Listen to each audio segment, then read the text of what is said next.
Introduction ***. Journeying through the northernmost fortress of Westeros, I shall become the last lord beyond the Night's Watch. Here, the biting winds howl, wildlings roam, and white walkers lurk in the shadows. While others flee in terror, I will establish my dominion, erecting high walls, training elite soldiers, cultivating the land, and building a legacy. As the southern nobles squabble over the Iron Throne, my banner will proudly flutter north of the wall. In this lifetime, I seek not the throne, but to be the master of the fortress. Chapter 1. Arrival. On a night in the northern realms of Westeros, east of the Long Lake, in the depths of the Kingswood, 150 kilometers from the Last River and 200 kilometers from Winterfell, a deep, resonant sound echoed, akin to a tree being felled, as a knight clad in black armor forcefully buried his battle axe into the skull of a fallen adversary. The strike seemed to drain considerable strength from the Black Knight, who, rather than immediately withdrawing the axe from the unfortunate victim's head, leaned against the handle, gasping for breath. Suddenly, a knight in dark brown armor, adorned with a giant rider on a red background, lunged from behind the Black Knight, tightening his left arm around the Black Knight's neck. Moments later, the Black Knight's face flushed crimson, veins bulging as the sensation of drowning overwhelmed him. In a desperate struggle, he grasped the enemy's arm, attempting to pry it away from his throat, while his other arm rained down furious elbow strikes to the adversary's side. Though the brown-armored knight grunted in pain, his grip remained unyielding. In a moment of impulsive resolve, the Black Knight abruptly retreated several steps, his toes lifting off the ground before he forcefully pushed off, causing the brown knight to stumble, and both men crashed to the ground. With a resounding thud, the back of the brown knight's head struck the earth, followed swiftly by a brutal headbutt from the Black Knight. The impact sent a jolt of agony through the brown knight's nose, while the Black Knight, battling his own dizziness and the throbbing pain at the back of his head, swiftly freed himself from the brown knight's grasp, flipping over and unleashing a barrage of punches that left his foe dazed. Just as the Black Knight believed victory was within his grasp, the brown knight retaliated with a powerful left hook to the Black Knight's side, reversing their fortunes. Now atop the Black Knight, the brown knight pressed down with his right arm while delivering a flurry of heavy punches with his left. Blood streamed from the Black Knight's face, and his breath grew labored under the weight upon his chest, yet he refused to relent, striking back at the brown knight's ribs. With a fierce shout, the Black Knight's knee struck the brown knight's back, causing him to falter and tumble to the ground. The two warriors continued to wrestle in the mud, their bodies entwined like serpents in a deadly dance. This struggle persisted until the Black Knight inadvertently grasped a chain around the brown knight's neck. Summoning his remaining strength, he tightened the chain, but the brown knight fought back fiercely, delivering elbow strikes, headbutts, and desperate kicks. Pain surged through the Black Knight's abdomen and legs, forcing him to adapt his strategy. He bent his knees to protect himself, unwilling to be caught off guard, while firmly gripping the chain.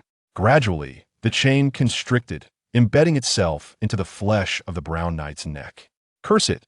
The Black Knight grimaced as fiery pain shot through his hand. "Damn it, my hand must be crushed. Next time, I'll wear iron gloves." Sensing his opponent's weakening breath, the Black Knight sprang to his feet, racing back to the fallen victim to retrieve his axe. In a flurry of swift strikes, he swung the axe relentlessly, bludgeoning the brown knight's head until the helmet deformed, blood oozing from the cracks and pooling onto the ground. Only then did the Black Knight lower his weapon, leaning on it as he gasped for breath. A deep, resonant horn of the north echoed from afar.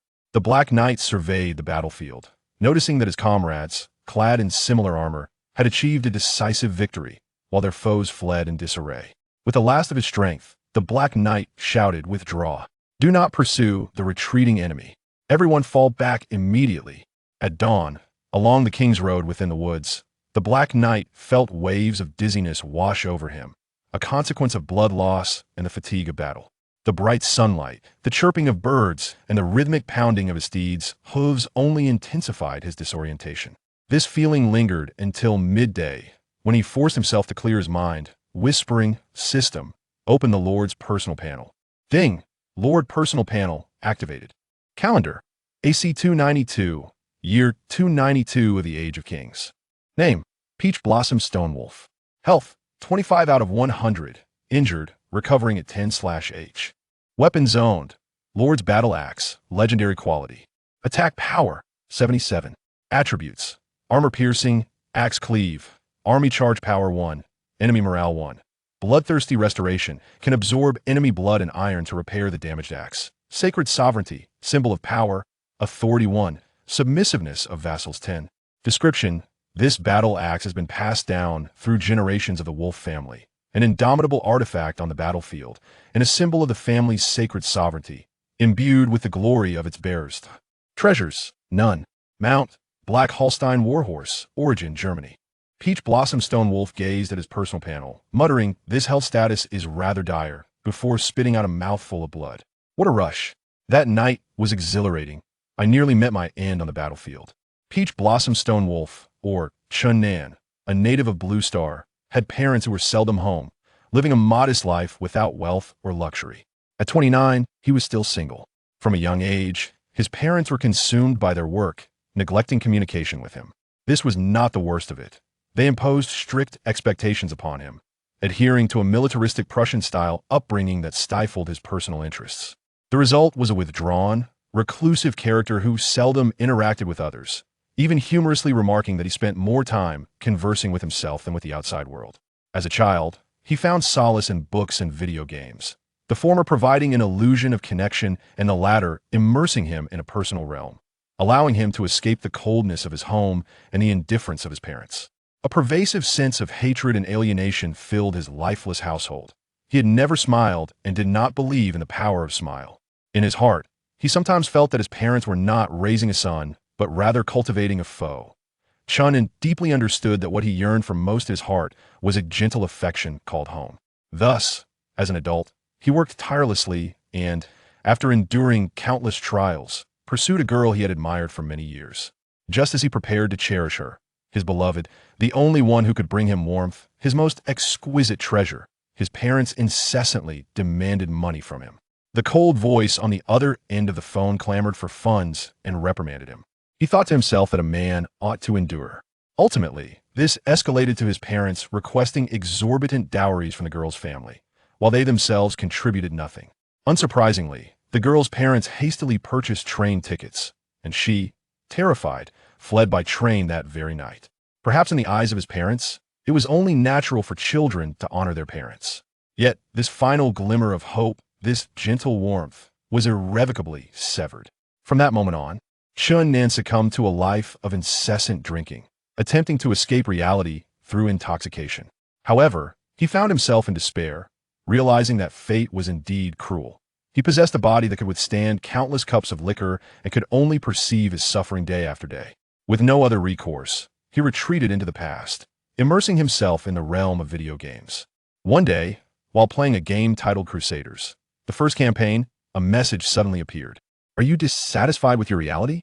Do you long for power and wealth? Do you wish to embark on a journey of exploration in another world? Without hesitation, Chen Nan clicked yes and selected the panel of Duke Wolf among the 16 AIs available. Thus, he became a member of the Wolf family. The name Tao Huashi was a phonetic tribute in Arabic to his homeland and past, while he chose to abandon the name Chen Nan, filled with anguish and despair. After a moment of dizzying consciousness, the individual who once was Chen Nan was reborn as Tao Huashi Wolf, and the name Chen Nan faded from existence. Tao Huashi Wolf arrived in the land of Westeros, poised to embark on a magnificent legend that would be sung by bards for centuries to come. Chapter 2. Recruitment. At dawn, in the grove of dust drums, the sky was yet dim, the morning glow still absent from the cold palace of Osmanthus. The moment just before the light emerged was the coldest of the day. Yet, compared to the mighty force of nature, what was colder at this moment was the morale of the northern army and the bones of fallen soldiers. The banners lay fallen, weapons scattered across the battlefield. Shattered arrows, spears, and swords littered the ground. Blood pooled into streams, meandering through the battlefield, while the filthy and muddy ground, mixed with remnants of snow, was strewn with the corpses of men and horses. In some areas, the bodies lay piled atop one another, altering the landscape and forming small hills. The bloodstains on these hills swayed in the wind, creating a hauntingly beautiful yet eerie sight. This was the scene witnessed by the Northern Lord. 7 riders, elegantly attired as nobles, traversed the battlefield at a slow pace. Their expressions varied, yet all scanning the surroundings with keen eyes. Among them were 2 children, riding diminutive horses. Along the way, Northern soldiers stood silently, bowing in respect, while the lords returned the gesture in silence. No one dared to break the deathly stillness that enveloped the battlefield. The lords clearly observed that regardless of age or stature, when the soldiers looked up, they bore the same weary faces, smeared with ash, blood, fatigue, and numbness. At last, this eerie silence was abruptly shattered as they reached the center of the battlefield. "Damn it! How many times has this happened?" An elder on a chestnut steed exclaimed, his tone irritable, his grizzled hair and beard seeming to tremble with his emotions. "My lord Karstark, since our army began its campaign against the one who calls himself Tao Huashi Wolf, this marks the third major assault of this nature. As for the smaller disturbances, you surely know they are countless. If this continues, the morale of our troops will undoubtedly waver," replied a nearly 7-foot-tall man on a bay horse beside him. The man's impressive stature seemed to overwhelm the poor horse beneath him, causing its legs to tremble. "Old gods above, may the others rip this damned rogue and his equally vile horse archers to shreds," he concluded with a tone of indignation, almost as if venting a curse. The 7-foot-tall figure was none other than Lord Chen Umber, the last lord of Last Hearth. However, ever since the entire Umber family had been ousted from their lands 3 months prior, this giant had been shrouded in guilt and regret, burdened by the pressure to reclaim lost territory and the anger and bitterness stemming from their military failures, which etched deep lines into his weary face, turning his once jet-black hair into a mix of black and gray, making him appear older than Lord Rickard Karstark of Karhold. Lord Roose Bolton, slightly overweight and impeccably dressed, dismounted from his dappled warhorse, carefully placing his feet on the few dry patches of mud on the battlefield, his gaze fixed on the ground, cautiously avoiding any filth that might mar his polished shoes. Upon reaching the corpse clad in northern iron armor, he pulled an arrow from the body with a slight sound. The Lord of the Dreadfort spoke in a soft voice, a broadhead armor-piercing arrow. The tip is sharp and conical. The craftsmanship is of a high standard, indicating that the main force involved in this ambush must consist of archers. Judging by the direction of the arrow, the enemy's archers are likely concealed in the woods. After surveying several severely mutilated bodies, he added, "The enemy must have initially unleashed a barrage of arrows from the woods to disrupt the formations of the ambushed troops, followed by a charge from their knights or heavy infantry to completely crush our besieged forces." Although Lord Bolton's voice was barely audible, every person present heard him clearly. "No," Chen Umber suddenly cried out in anguish, abandoning the pitiful steed as he rushed toward the body of a knight adorned in the same family crest. The knight's body was already cold, and Jon cradled the body in his arms, overcome with grief. "He is Athel Umber, my nephew, a fine lad of the north, a member of the Umber family branch." No. How could you die here?" It is evident he succumbed to a blunt force trauma to the head, yet there are distinct ligature marks on his neck, observed Mira Mormont from Bear Island nearby. Meanwhile, Lord Bolton discovered another corpse nearby, its head cleaved open. He kicked the body over, revealing a short dagger embedded in its back. Observing Athel's bloodied left hand, he gently inquired, "My lord, could your nephew be a knight who wields a sword with his right hand?"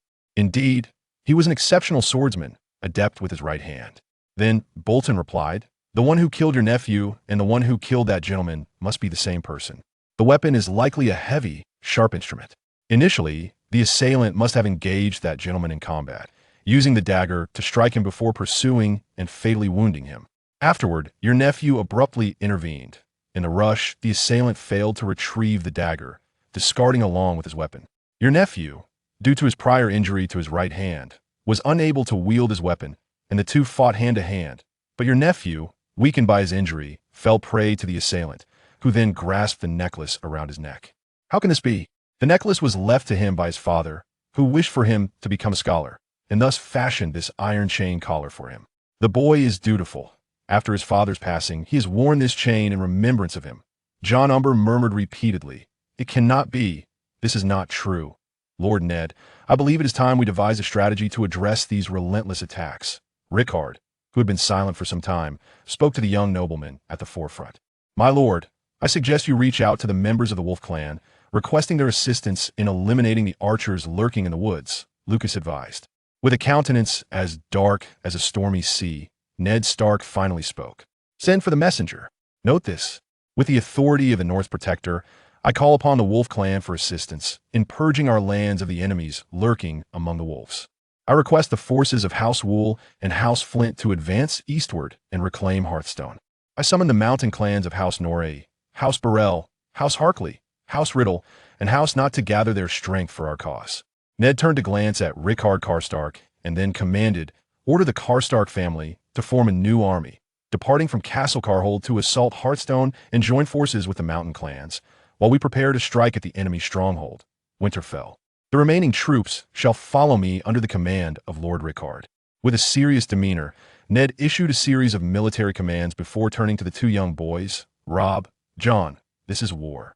There is no honor, nor is there romance. Every decision we make bears the weight of countless lives, so it is imperative that a leader chooses wisely." Ned's gaze lingered on Robb, his tone grave yet tender, watching as the latter nodded, half comprehending. Ned smiled with a sense of relief. "Oh, you ask about the little sea monster? He remains behind in the stronghold, a living political symbol, as Ned deems it sufficient to have just one such child in his company." Ned silently rubbed his brow, exhaling deeply. "Ah, but this is merely a matter of safeguarding important political figures." A chilling wind swept through the trees, the sound echoing like a mournful wail of the dead. "It is truly frigid." Everyone huddled closer together. In the afternoon, 120 kilometers south of King's Road, in the Central Command tent, the pale-faced Peach Blossom Stone waved away a subordinate who had just finished delivering a report. The assassin silently retreated, vanishing into the shadows of the tent. Peach Blossom Stone Wolf fell into deep contemplation. In mid-December of the year 291 AC, this marked the time of his arrival in this world of warring factions. As a foreigner, he found himself on the southern shores of the New Lands, at Seal Bay, where he established the stronghold of Winterfell. By late December 291 AC, the Amber family discovered Winterfell within their territory and sent knights to demand tribute. Rather than confront them directly, Peach Blossom Stone opted for a peaceful resolution, willingly paying the taxes. However, the knights of the Amber family brought with them the foul custom of the first night, violating the women of his domain. Perhaps Peach Blossom Stone's moral compass was lacking, prioritizing profit, yet he maintained a baseline of decency. The modern ethical standards prevented him from turning a blind eye to the indignities facing women. Moreover, the audacity of a mere knight exercising such rights on his lands was a blatant affront, challenging his authority. Enraged, and with no other choice, Peach Blossom Stone resolved to wage war.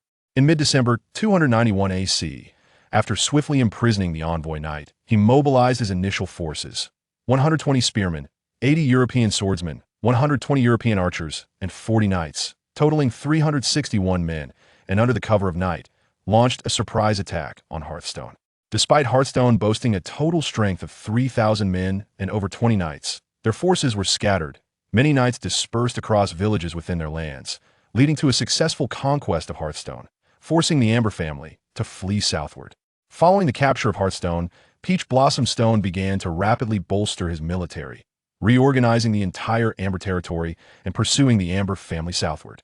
By mid-January 292 AC, the Wolf family's forces had advanced within 50 miles of Winterfell, causing shockwaves throughout the north. In late January 292 AC, after 2 weeks of urgent calls to arms, a coalition was formed, led by the North's Duke, comprising the Stark family, the Bolton family, the Amber family, and the Mormont family, among others, south of the White Knife River.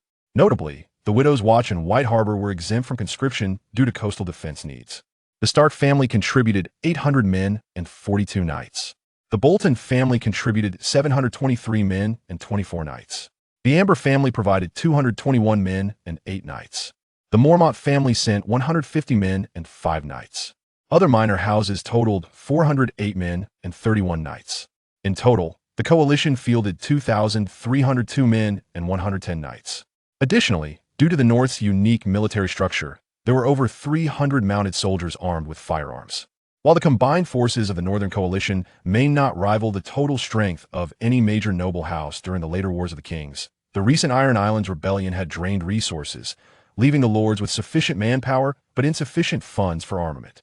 Furthermore, each house, concerned with preserving their strength and genuinely underestimating Peach Blossom Stone's forces, which numbered fewer than 600 by mid-January 292 AC, merely cobbled together a modest response to the Stark summons. Peach Blossom Stone was acutely aware of his circumstances and understood his military capabilities clearly. His previous life as a law-abiding citizen had not included heinous acts, but had also not encompassed great deeds, leaving him with an inescapable identity. However, the indifference cultivated in his past life led him to devise a brutally cold and calculated plan. This plan was dubbed the Exchange Plan. After constructing workshops for spears, bows, and armor in the stronghold, Peach Blossomstone took the initiative to lead the bulk of his lower-tier soldiers, knights, and Arab cavalry archers into battle.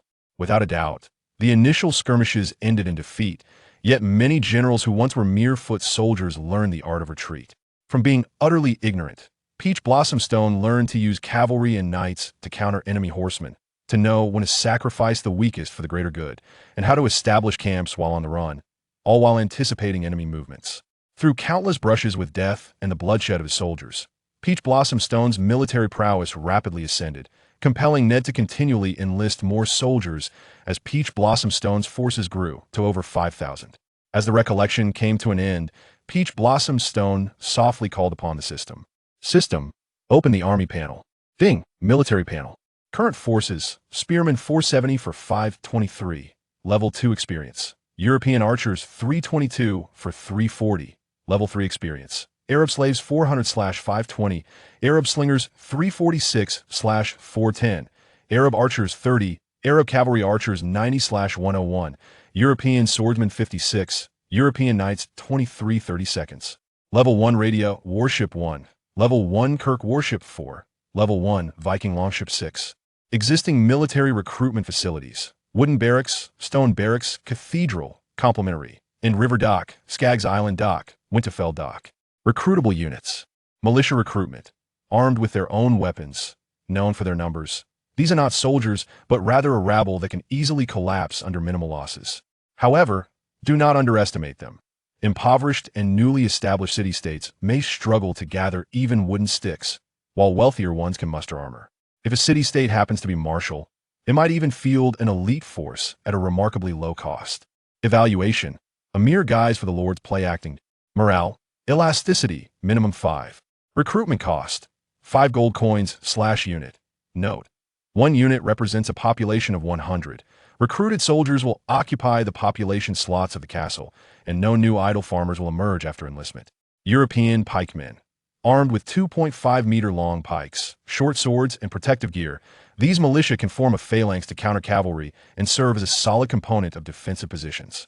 Their lackluster defense renders them vulnerable to significant losses in close combat and ranged attacks. Evaluation: usable expendables. Morale: 45. Recruitment cost: 8 gold coins/unit. European archers. Equipped with a single bow and long sword, these practical and inexpensive ranged troops can inflict considerable damage on lightly armored units, boasting a rapid rate of fire, average armor penetration, no armor, and swift mobility. Evaluation: economical versatile units. Morale: 45. Recruitment cost: 20 gold coins/unit. Arab slaves, equipped with personal weapons and torches, skilled in arson. Evaluation: inexpensive cannon fodder. Morale: 40. Recruitment cost: 5 gold coins/unit. Arab slingers, armed with slings and short daggers. Evaluation: the most affordable ranged troops. Morale: 45. Recruitment cost: 10 gold coins/unit. Above represents low-tier troops 20. People/unit. Arab archers, equipped with composite bows and scimitars. They possess long range and rapid firing capability. Evaluation: exceptional archers. Morale: 60. Recruitment cost: 75 gold coins/unit. Arab cavalry archers, riding Arabian horses, armed with composite bows and scimitars. These highly mobile units benefit from desert enhancements. Evaluation: the sole light cavalry. Morale: 75. Recruitment cost: 80 gold coins/unit. Monks, fueled by religious fervor, wielding 1.6-meter armor-piercing pikes, maces, and protective gear. They exhibit poor range defense, but excel in close combat, capable of launching spear wall charges. Evaluation: fearsome light infantry. Morale: 80. Recruitment cost: 10 gold coins/unit. Above 10 people/unit. After 3 months of exploration, Peach Blossomstone discovered that unlike in the game, lords can freely create new troop types, such as producing 6-meter-long pikes to form Macedonian phalanxes. Naturally, the variations in troop attributes based on fundamental troop types will not be substantial, and morale attributes have been added. Maximum morale is 100. For instance, the minimum morale of recruited soldiers is 5, indicating that once the casualty rate reaches 5, they may potentially rout. Below this threshold, the army will not disperse. Additionally, Peach Blossom Stone found that current high-tier troops are unhireable. When inquiring with the system, the response indicated insufficient fortress authority, as they currently reside in a level 1 fortress and should promptly upgrade their permissions. Disappointed by the inability to find a method for upgrading permissions, Peach Blossom Stone, however, held a substantial sum of 4,200 gold coins and felt inclined to spend extravagantly. The armory currently housed 400 pikes, 200 single bows, and 100 sets of chainmail. Spend it all. Peach Blossom Stone decisively opted to recruit 400 pikemen and 200 European archers. Ding! 280 gold coins deducted. A Viking warship costs 300 gold coins, thus purchasing 4 Viking warships. Ding! 1,200 gold coins deducted. Then, recruiting 20 Arab archers to complete a total of 50. Ding! 150 gold coins deducted. Gazing at the surplus 100 sets of chainmail, Peach Blossom Stone fell into contemplation. These armors could augment the combat strength of their soldiers, yet the distribution posed a dilemma. Allocating them to ranged units would undoubtedly waste resources on the current forces of Lingbei City, while the infantry available was admittedly subpar, leaving little motivation for distribution. Perhaps, Peach Blossom Stone mused while eyeing the monk panel with intrigue, I should just recruit a few. Heavenly mercy! Prior to this, despite his envy, Peach Blossom Stone had refrained from hiring these zealots. After all, in a world endowed with extraordinary powers, nobody could predict what would transpire upon recruiting such monks. Moreover, the cathedral had appeared unexpectedly during the construction of the main city, seemingly transcending system control. The current tax revenue of Lingbei City was entirely due to the cathedral's prestige, which allowed for a moderate tax rate, yielding 42 gold coins weekly. Peach Blossom Stone harbored a persistent suspicion that a colossal secret lay concealed within the cathedral. Let it be. Fate governs life and death, and fortune lies in the heavens. Ding! You have summoned 100 monks, 100 gold coins deducted. System notification. Remaining gold coins, 2470. Through the system's perspective, Peach Blossom Stone observed 100 monks clad in chainmail emerging from the cathedral, led by a centurion brandishing a cross flag at the forefront, followed closely by 100 uniformed brethren of the church. Everything appears normal. No abnormalities detected. Peach Blossom Stone exhaled in relief. Regardless of the cathedral's hidden secrets, it was evident that the church was currently aligned with his interests. Having reached this conclusion, Peach Blossom Stone turned towards the war table to devise a new military strategy. Chapter 3. The Battle of the Wasteland. The curtain at the entrance of the grand tent was gently drawn aside, allowing abundant light to pour in as the gap widened, illuminating the interior with a greedy embrace. Uncle, a message from the carrier pigeon of Lingbei City, announced Tao Huashi, who was intently leaning over the sand table, meticulously examining the terrain while contemplating military strategies. The sound brought forth by the newcomer roused him from his thoughts, and he slowly lifted his gaze towards the entrance. Before the visitor could utter a word, he had already stepped into the hall. The figure stood at an impressive 6 feet, with a face sculpted to perfection, marked by strikingly defined features. His thick, raven-black hair cascaded down like a waterfall, unadorned, while a prominent nose and bright blue eyes resembling sapphires adorned his striking visage. This remarkably handsome individual, however, was carrying a birdcage, his demeanor languid as he strode forward, allowing the sword at his waist to rhythmically clash against his thigh with each step. Kevin, what news do you bring? Tao Huashi inquired, inheriting the stature of the Wolf Duke. Wolpu. He was tall and lean, his features sharply etched, reminiscent of a Greek sculpture, with deep, dark eyes that held an enigmatic depth. The local garrison at Wasteland City reported that, according to the townsfolk, the Wolf family and the Fillant family were gathering in the eastern mountains. Intelligence assessments estimated the enemy coalition's numbers to be around 1,200, approximately 15 days' journey from Wasteland City. Tao Huashi swiftly turned his attention back to the sand table. Observing the small flags representing various families and the fortresses indicated by colorful stones, his mind racing with thoughts, he accessed the system panel, which displayed the family information. Wolf family, founding member, Tao Huashi Wolf, age 27, current status, no spouse, no offspring, healthy, next generation. Kevin Wolf, age 17, current status, no spouse, no offspring, healthy, clan language, Eagle's Pride, Wind's Thunder, family crest, Black Prairie Wolf, Evaluation: a small, obscure family with few members, known only to their enemies, currently in a precarious situation. Perhaps tomorrow, the prairie wolf will be beaten into a dead dog by the ice wolves. Tao Huashi's expression darkened, his lips twitching in disbelief. Is this system for real? A dead dog? Thank you, system. Shaking off the unhelpful thoughts, he cast a discerning glance at his less-than-esteemed nephew. TSK, the system does possess a certain aesthetic sense. Not bad. You're halfway to my level of handsomeness. Uncle, what kind of look is that? I warn you, I have no such inclinations. Stay back, or I shall scream. The young man retorted, crossing his arms defensively. Clearing his throat, Tao Huashi composed himself, adopting a serious demeanor. The final Bihua City is the vital link between our forces and the headquarters. We cannot afford any losses. However, the rear is vulnerable, and we can only allocate a portion of our main force. But Stark on the other side is not to be underestimated. If they discover our weaknesses in troop strength, they will undoubtedly launch an attack. Bihua City must be saved. I will withdraw some forces, and as for you, your height is similar to mine. I hope you will remain here, don my armor, and deceive the enemy. Kevin nervously swallowed hard and responded solemnly, My lord, I can remain here. But the Northerners have recruited many of the forest dwellers, making it exceedingly difficult for us to secure victory in jungle warfare. Should the Northerners recklessly dispatch scouts, our strengths and weaknesses will undoubtedly be revealed. Peach Blossom Stone turned towards the sand table, gesturing for Kevin to approach. Here, in Lingbei City, we currently have 50 Arab archers stationed along with a contingent of our wounded soldiers. To the north lies Skaggs Island, home to our naval base. Although the local inhabitants are fierce and savage, our intermittent trade has fostered a harmonious relationship.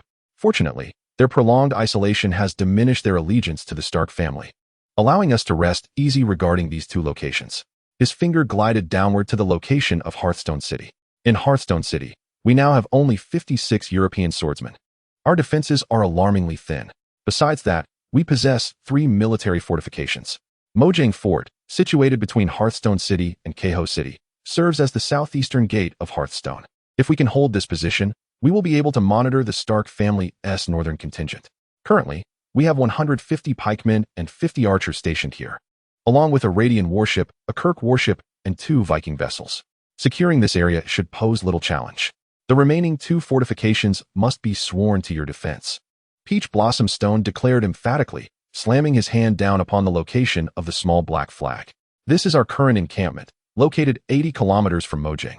I need you to draw a straight line with your fingers. Since the forest dwellers are difficult to confront, we shall avoid engaging them directly. Maintain a prudent pace for retreat and deceive the enemy as much as possible. Ultimately, I require you to hold the Wolfwood Fort, which is a mere 20 kilometers from Mojang. Changhu Fort currently has no stationed troops. It lies hidden in the depths of the dense forest on the eastern bank of Changhu Lake. I need you to allocate a portion of your soldiers to defend it. Naturally, the best way to secure it is to keep it concealed from the enemy. Once you retreat to Wolfwood Fort, Changhu Fort will become a dagger poised at the flank of Ned Stark, sharpest at his back. System: how many troops do I currently have in Hearthstone City?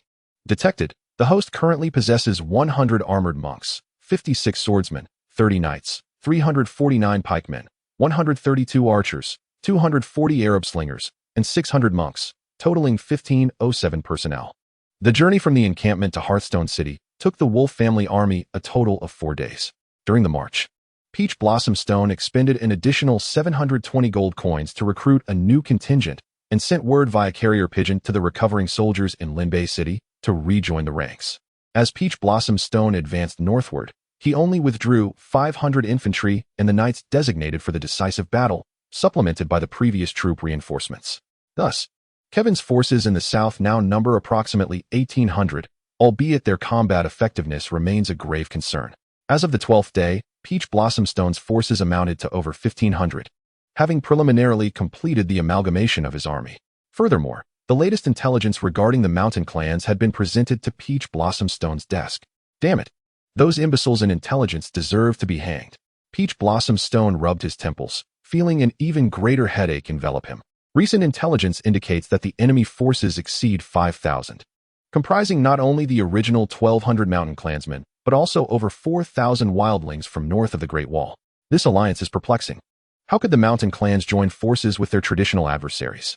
The war has commenced, and further deliberation is futile. It is imperative to devise strategies for victory. The enemy's numbers are overwhelming. Should we defend the city? No, time is not on our side. Every minute wasted increases the peril on the southern front.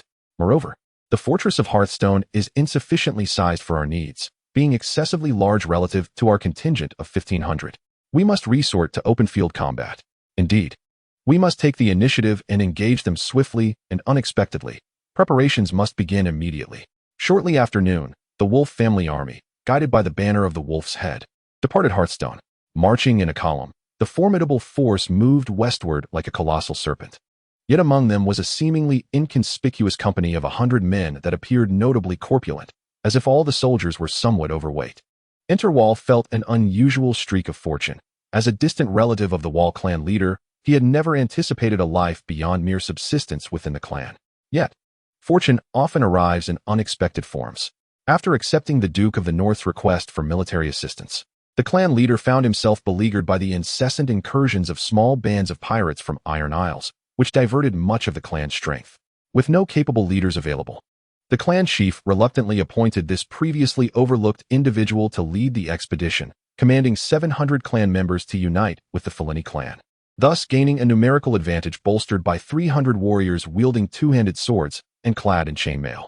Naturally, Interwall became the head of the coalition. Even more astonishing was their encounter with a misfortunate tribe of wildlings, who, having just traversed the Great Canyon, had lost all their supplies to a violent snowstorm. As bitter enemies, there was no hesitation in exploiting their plight.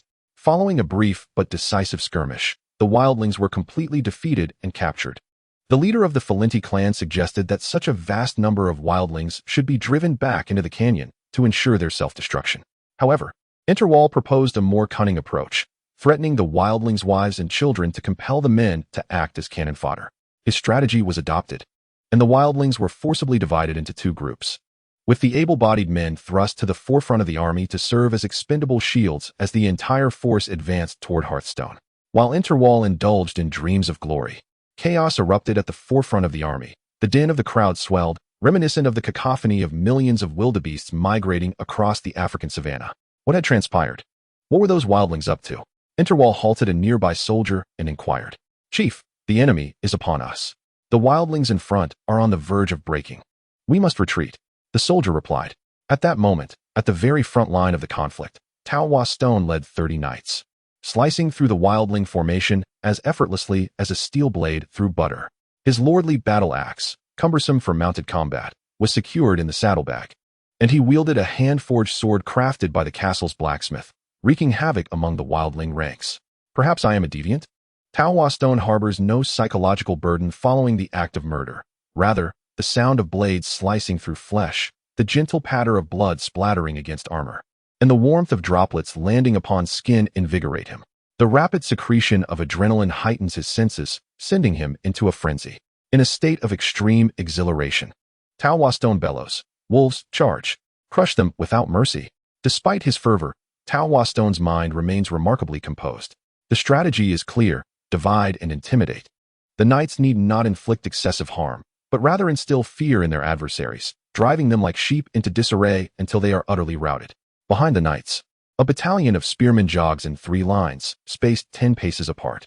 Prior to the battle, Tao Huashi had meticulously selected the swiftest soldiers to flank both sides, allowing them to carve a broad arc as they advanced, followed by the monks, archers, and finally the slingers. From above, the battlefield reveals the Wolf family's knights at the forefront, shattering all opposition, while their infantry weaves for expansive arcs, creating a vast pocket that continuously harvests enemies within. The coalition of mountain and wilderness forces is in utter disarray. Aside from the rear guard, the rest of their troops scurry about like headless ants, colliding with their own formation. All of this unfolds precisely as Tao Huashi anticipated. After discovering the enemy the previous day, the Wolf soldiers received orders to lay in ambush. Before dawn, without lighting a fire, the warriors consumed a distinctive bread made from powdered milk, salt, sugar, and flour, a concoction both sweet and savory.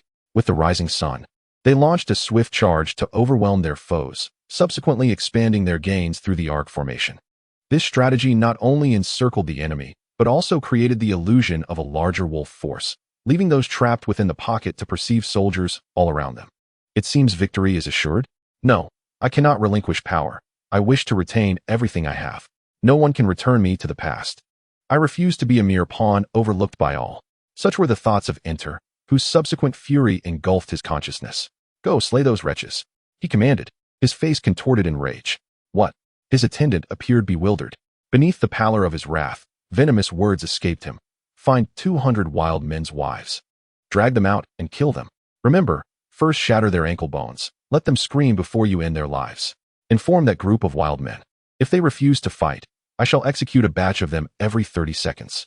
The attendant gazed at Enter in terror, as if confronting a demon risen from the depths of hell, trembling as he prepared to retreat.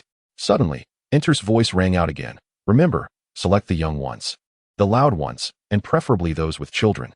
Surely, the wild men will be intrigued by the wailing of their offspring. The attendant stumbled away, nearly collapsing in his panic. Crawling in a state of sheer dread. The clash of blades, the anguished cries of the mortally wounded, the fervent shouts of warriors engaged in battle, and the thunderous sound of hooves pounding the ground create a cacophony on the true battlefield. Suddenly, a piercing wail cuts through the noise, rendering the tumultuous arena silent in an instant. This agonizing and sharp sound seems to tear through the very eardrums, followed by the heart-wrenching sobs of a child. A lament that strikes deep into the soul. All present fall into a hush, halting their actions. After a brief moment, the northern freemen, their eyes ablaze with fury, charge like beasts towards the soldiers of the Wolf family. With their disorganized formations, meager armaments, and laughably short swords, the spearmen swiftly succumb in a deadly exchange. Knights, retreat. Infantry, rally to me. They scream in a frenzy. They have gone mad. Quickly, form ranks. At this moment, Tao Huashi pays no mind to the impending soreness of his throat in the coming days, continuously shouting with urgency and distress. Silence, silence. A silent assault, silent death. All engage in combat amidst the quiet. Tao Huashi, clad in blood-stained armor, stands within the phalanx, witnessing his soldiers repetitively thrusting and retracting their spears. Thrust, retract, thrust again. He observes the enemy crashing against the spear wall like relentless waves, leaving a sea of corpses in their wake, while his soldiers achieve significant victories with minimal casualties. Yet, Tao Huashi finds no joy in this triumph. Blood, bodies, an expanse of lifeless forms. Never before has he felt such aversion to war. He is simply exhausted, profoundly weary. The wails behind him intermittently resound. Whenever Enter senses the northern freeman faltering, he selects an individual to execute. The burly northern freemen, who have endured hunger and cold, have shed no tears amidst the icy desolation beyond the Great Wall, yet in the sun-drenched lands south of it, they weep like broken souls. Many freemen, armed only with their bare hands, charge towards the spear wall, seeking death by impalement. Though his soldiers are products of a system, they possess human emotions. Capable of understanding warmth and cold, aware of the human heart, their sentiments have been suppressed to the utmost, seemingly reaching a critical threshold. At long last, a young spearman, overcome by despair, bursts forth from the formation, charging recklessly. Fight to the death. Tao Huashi's voice is low yet resolute, as if he has made a solemn vow. To remain here means the madmen will continue their slaughter. To charge forth may hasten the pace of the killing. But to do nothing is no different from being a murderer oneself. Kill them, or I shall slay your wives. Annihilate the women, then I will kill the children. Enter roars in a frenzy. Kill, kill, kill. A spear pierces his right chest, breaking the shaft with force. An axe cleaves through the attacker's neck. A sword grazes his left leg, flesh torn and bloodied, as he plunges the axe's tip into the chest of the swordsman. Murder. Stop them. Everyone deserves death. You savages are worthless and must perish. First, slay your women and children, then you. As the approaching Tao Huashi and his men draw near, Enter descends into complete madness, embarking on a rampage of slaughter. Enough. This is not an honor. Look at the deeds I have committed under your guidance. Even the others would scorn my actions. The chief of the Philint clan has halted Ent, and the sins of my complicity are beyond redemption. The only atonement I can offer is through my death. Yet I am resolute in my vow to reclaim the glory that belongs to the children of the great mountains. My friends, who among you will accompany me? No one spoke, yet they silently followed in his wake, including Ent's 300 swordsmen. Friends, the chief of Philint chuckled, I am Monley Philint. Monley signifies the hero of the plains. After exchanging glances, all those behind shared a tacit, silent smile before striding boldly towards death. Only Ent, witnessing the departure of his guards, unleashed a series of anguished roars of denial. By the time they reached Ent, Peach Blossomstone and his companions were nearly all wounded. Observing the approaching Monley Philint and his men, Peach Blossom Stone grimaced at his injury, but steeled himself. The clansmen of the mountainous tribe arranged themselves in a defensive formation. And from Peach Blossom Stone's ranks emerged 100 men, shedding their outer garments to reveal armor beneath. The spear wall thrust forward. The 16-meter-long armor-piercing pikes emerged unscathed, even penetrating the first rank of bodies and pinning them to the shields of the second rank. Armored monks equipped with spiked hammers plunged into the enemy lines. With a determined exclamation, Peach Blossom Stone led the remnants following closely behind. No, you cannot kill me. My slaughter of the wild men of the north was merely an act of vengeance for the world. My pursuit of power and wealth is but human nature. Who among us does not seek such things?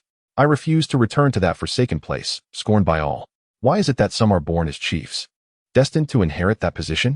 I am simply striving upwards, employing any means necessary. What fault is there in that? You are merely a pedantic fool. This is the essence of true warfare, where victory justifies any means. Those with principles are destined only for death. Your sins require no defense. Your filthy heart is not worthy of anyone's ear. Go to hell, for even repentance before the divine cannot cleanse your fundamentally corrupt soul. With a fierce swing of his sword, Peach Blossom Stone severed the head from the body.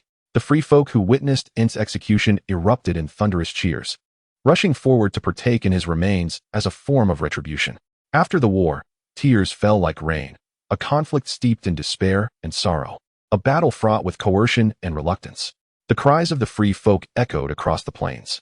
Yet how could Peach Blossom Stone feel any better? Before the conflict, both sides totaled over 6,000 men. Now, the battlefield lay strewn with corpses, with barely 500 souls still drawing breath. His entire spear regiment was annihilated. The monks suffered severe losses, and of the remaining 400, nearly all bore wounds. A man dressed as a leader of the free folk approached Peach Blossom Stone directly. The soldiers of the Wolf family instinctively tightened their grips on their weapons. Do not be alarmed. I bear no arms. With this, the man turned to face Peach Blossom Stone and bowed respectfully. I greet you, esteemed sir. I am Windbell, of the Elk clan, the leader of these free folk. I come to express my respect and implore you to allow us to share in the rights of the victors, enabling us to cleanse the battlefield and reclaim the bodies of our kin. As for what follows, we shall never disturb the tranquility of your dominion. My kin have shed enough blood and tears upon this accursed land. We curse this place. My people would rather traverse the Grand Canyon once more and return to the lands north of the Great Wall than remain in this sorrowful expanse of green. My lord, we shall set forth immediately after we have gathered the remains of our kin, without delay. Tao Huashi Stone seemed to wish to articulate something, yet ultimately only moved his throat, saying nothing, nodding silently in agreement before gesturing for his departure. What shall this place be called from now on? The blood wastes? The fields of tears? Or perhaps the plains of despair? Tao Huashi Stone pondered wearily, shaking his head, a smile that resembled a grimace forming at the corners of his mouth. At the very least, we should consider ourselves victorious, should we not? Chapter 4, Vikings. Vikings. On a brisk morning, with the north wind whistling, Tao Huashi Stone stood at the entrance of the military camp, watching a small contingent of his army escort the wounded and the spoils of war northward, back to Lingbei City. Just yesterday afternoon, the self-proclaimed free folk of the Elk clan had expressed their gratitude to Tao Huashi Stone and taken their leave after clearing the battlefield and gathering their fallen kin. Perhaps out of a sense of obligation for the Wolf family's aid in rescuing the free folk, the leaders of both factions met briefly without any contention and forged a new agreement. The Tao Huashi family would provide ample supplies of food and resources for the Elk clan's journey home, and in return, the Elk clan would willingly offer 50 soldiers for Tao Huashi Stone as command. Once the Elk clan returned north of the Great Wall, should the Wolf family be able to organize long-distance trade and locate the Elk clan's new settlement, the two parties would engage in trade involving the exchange of furs for food, wine, production tools, weapons, and other commodities, in addition to securing a reliable ally in the form of the family-oriented free folk. This agreement bore significant implications for potentially expanding into a new market and laying the groundwork for future endeavors north of the Great Wall. The spoils collected from the battlefield included 396 intact suits of metal armor, various weapons, supplies, and several damaged armors, all of which brought a smile to Tao Huashi Stone's face. However, he chose not to retain the armor for his soldiers, but instead to transport it back to the main city for other uses. It was time for the plan to commence. System: purchase 3 Viking warships. Ding, 1,200 gold has been deducted. Carrier pigeons had been dispatched several days prior.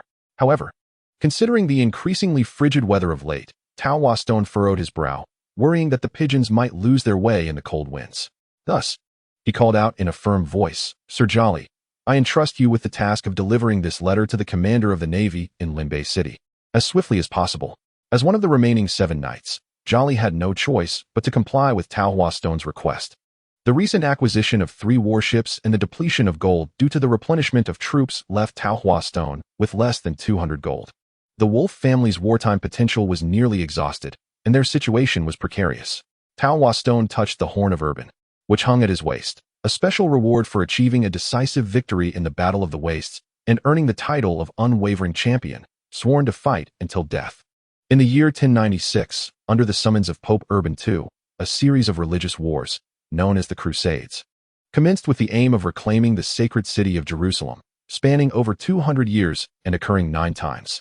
The clarion call of Urban gathered the most devout faith of the believers during the First Crusade, thus endowing it with miraculous power.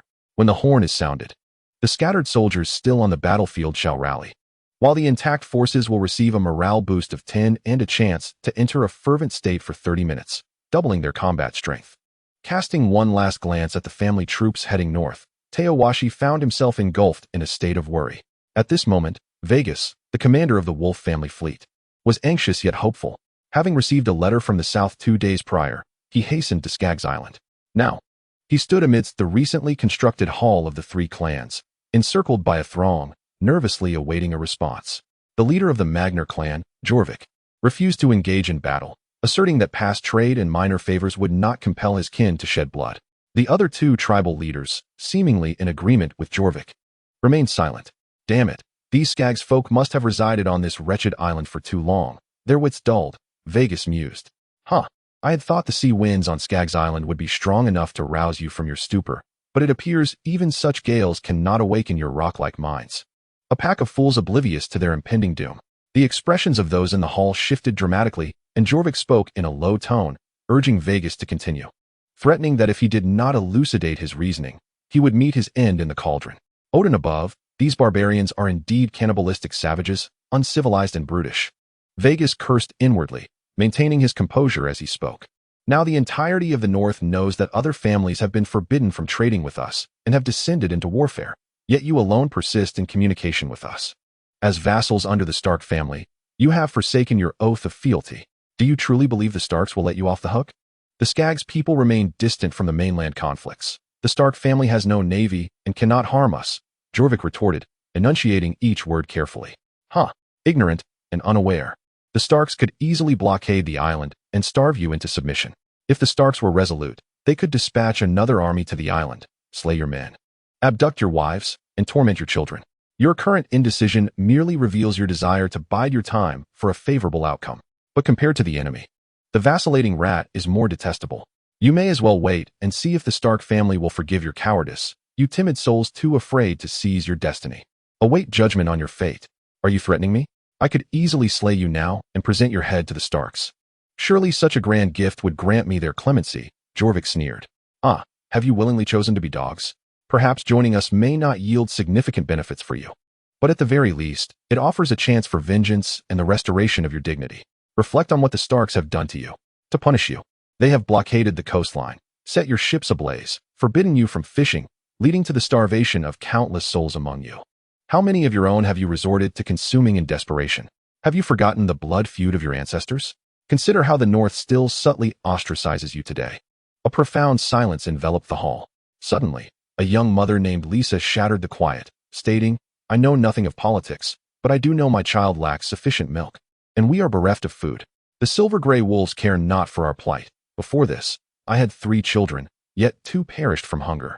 Yet the black wolves, at least, have traded provisions with us. At last, the leader of the Stern tribe spoke, Our people are in dire need of sustenance. The Sterns will stand alongside you. The leader of the Kral tribe echoed, For revenge. After a long pause, Jorvik raised his gaze, enunciating each word with deliberate clarity and resolute conviction. The Skaggs have no alternative. Henceforth, we shall be your most steadfast allies, your sword in aggression, and your shield in defense. We shall become each other's unwavering support through the long nights and harsh winters. The Skaggs are prepared for sacrifice. Very well. The Wolf family shall furnish you with ample armor and vessels, replied Vargas. The waves churned, longships slicing through the sea like arrows. The underwater mermaids casting vibrant hues that danced upon the inky surface, bestowing a fantastical aura upon the moment. Tonight, the sky was heavily laden with clouds, rendering the ocean a pitch-black expanse, save for a handful of longships whose lanterns emitted a feeble glow, guiding the way. Even the most seasoned sailors found it impossible to discern their course through landmarks, relying solely on the memories of nautical charts to navigate, leaving their fate to chance against the unseen reefs. This fleet comprised 11 Viking longships and 5 transport vessels, each Viking warship carrying 40 warriors, with over 400 soldiers from Skaggs Island aboard the transports. In total, the fleet consisted of 16 vessels and over 1,000 warriors, led by Vargas, stealthily advancing like a blade in the darkness towards White Harbor. "Vic, do you see those distant lights?" inquired a young soldier, marked with freckles, nudging the slumbering guard of White Harbor beside him. "Be quiet. Those faint lights are likely just fish," Vic retorted, displeased. "You young ones seem to have never seen the world. Why the fuss?" The soldiers of White Harbor, having enjoyed prolonged peace, had long lost their vigilance, allowing the lights to draw nearer. It was not until a sharp arrow pierced the darkness, striking Vic in the throat, that the reality of their peril became apparent. Another soldier, horrified by the fate of his comrade, watched in anguish as Vic clutched his throat, succumbing to the throes of agony and suffocation. The soldier, witnessing the relentless flow of blood, suddenly regained his senses. Just as he was about to issue a warning, a swiftly hurled one-handed axe shattered his skull. "Quickly, everyone, disembark," urged the navigators. Before the longship could reach the shore, the Viking warriors leaped into the knee-deep waters, charging towards the coast. Behind them, archers on the warships expertly picked off each soldier standing under the flickering flames of the White Harbor. On the slower transport vessels trailing behind, the Skaggs people incessantly struck the hulls with their weapons, creating a cacophony that heightened the panic among the defenders of White Harbor. The Viking soldiers ruthlessly slaughtered the unprepared militia, while several small boats seized the chaos to infiltrate the harbor, setting the White Harbor fleet ablaze as they erupted into massive fireballs, accompanied by the despairing sounds of destruction. "No!" cried the desperate captain of the White Harbor garrison, Colin Wolfe, brother to Rhea Wolfe and brother-in-law to the Earl of White Harbor, with a piercing wail.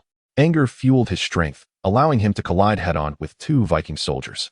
Vargas also spotted this remarkably armored and valiant knight and commanded a group of Viking warriors to capture him alive. Colin swung his longsword wildly against the imposing round shield before him, only to realize in terror that the soldier behind it remained unfazed, steadily advancing. Colin found himself trapped between several oak shields, followed by a brutal barrage of fists from the Vikings, until he was finally carried away, bloodied and unconscious, marking the brutal end of his beating. Flames soared to the heavens, reaching White Harbor City, as the terrified citizens hastily dispatched reinforcements. The battle raged throughout the night. At dawn, the pirates withdrew under the assault of nearby knights rushing to the scene. Count Mandler surveyed the charred remnants of White Harbor with a grim countenance, gazing at the debris of more than half of the fleet floating in the nearby sea.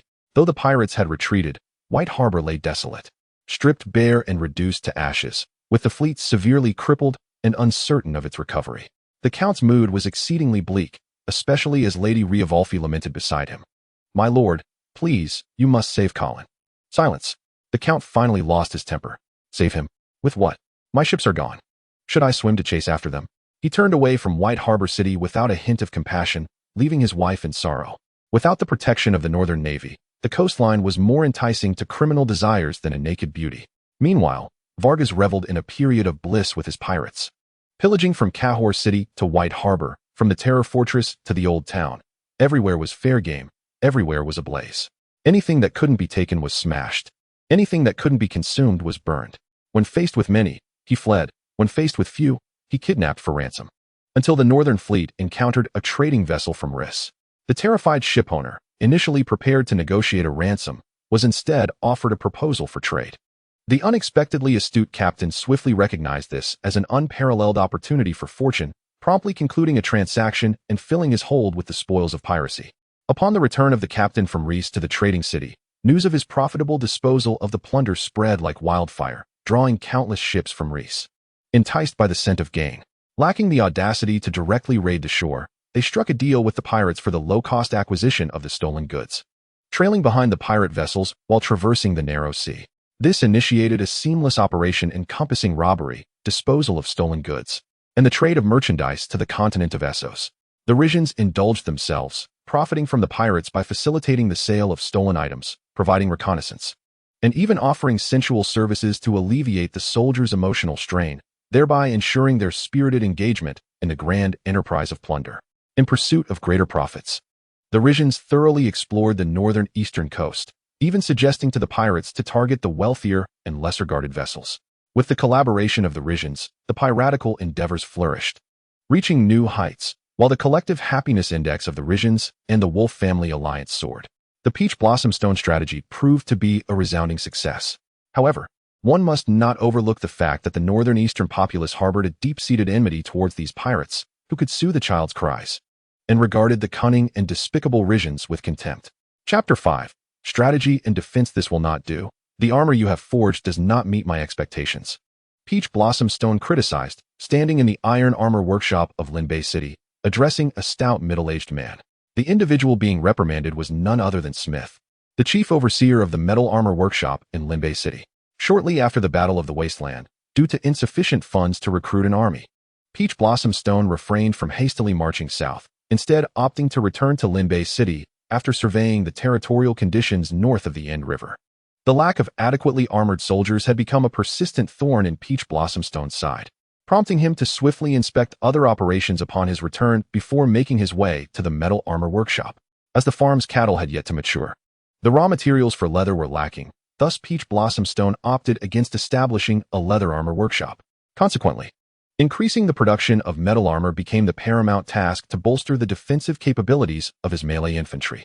Despite the sweltering heat, the incessant sound of metal being forged, and the blacksmiths drenched in sweat, Peach Blossom Stone's heart and demeanor remained as cold as ice.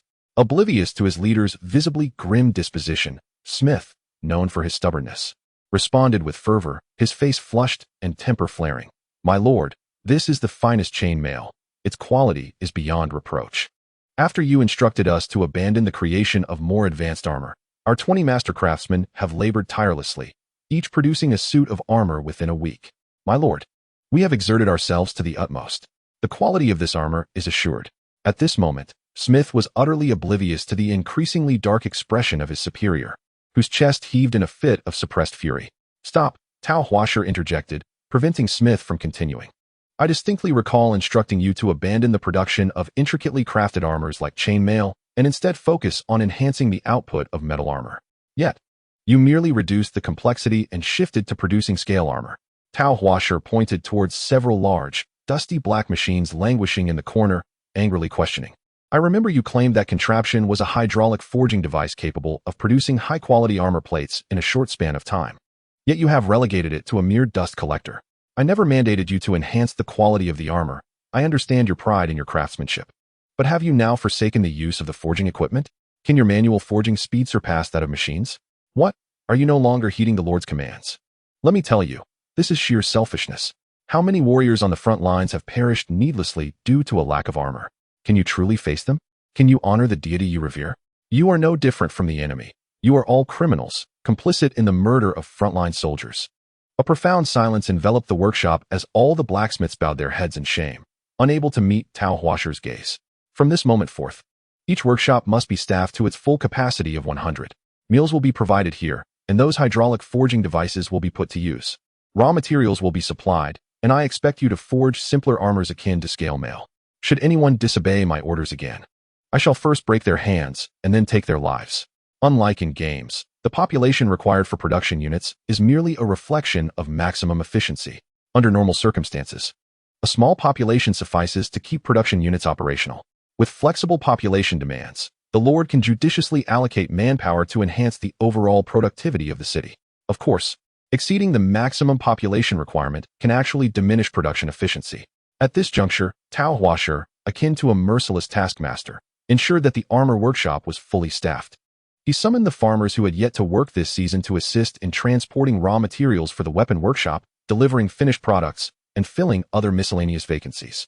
In essence, under the benevolent reign of Lord Tao Huashi, no one could afford to be idle. A preliminary semblance of a society where everyone had work and utility was achieved. Once the production tasks of the city-state were arranged, Tao Huashi accessed the system panel. After the Viking pirates returned with their first haul of gold coins, The amount in Tao Huashi's possession finally climbed back to 200. The soldiers under his command resembled those of early European lords. They did not receive wages, yet their sustenance and shelter were provided by the lord, alongside the right to claim battlefield spoils. Thus, had it not been for the majority of the loot being divided among his soldiers, the gold coins at his disposal would have been even greater. Observing the system panel displaying 500 spears and 460 longbows in the armory, Tao Huashi unhesitatingly chose to expend all of them.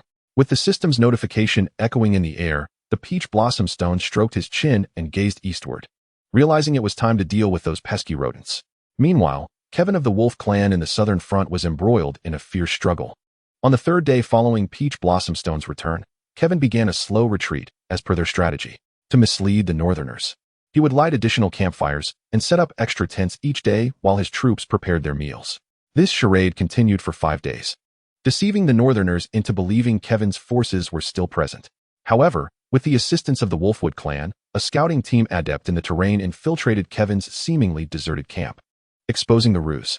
The astute Duke Stark, upon receiving this intelligence, quickly deduced that a portion of Peach Blossomstone's army had already departed, and the enemy before them did not represent his full strength. Realizing that the forces were a facade, it was clear that the figure clad in the general's armor, shrouded in mystery, was not Peach Blossomstone himself. Understanding the situation, the northern lords seized the opportunity to launch a vigorous assault, while Kevin opted for a defensive stance, desperately clinging to his camp. When the northerners failed to capture Kevin's encampment within a day, both sides agreed to resume the battle the following day.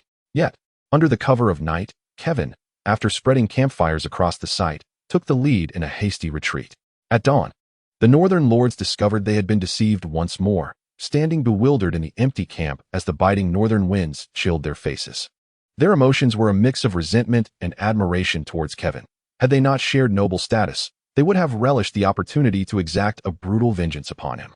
Nevertheless, Kevin earned the moniker of the Deceiver in the shadow of Peach Blossomstone, reflecting the northern nobility's contempt for his deceitful nature. However, the northern lords, unwilling to let their quarry escape, swiftly set off in pursuit.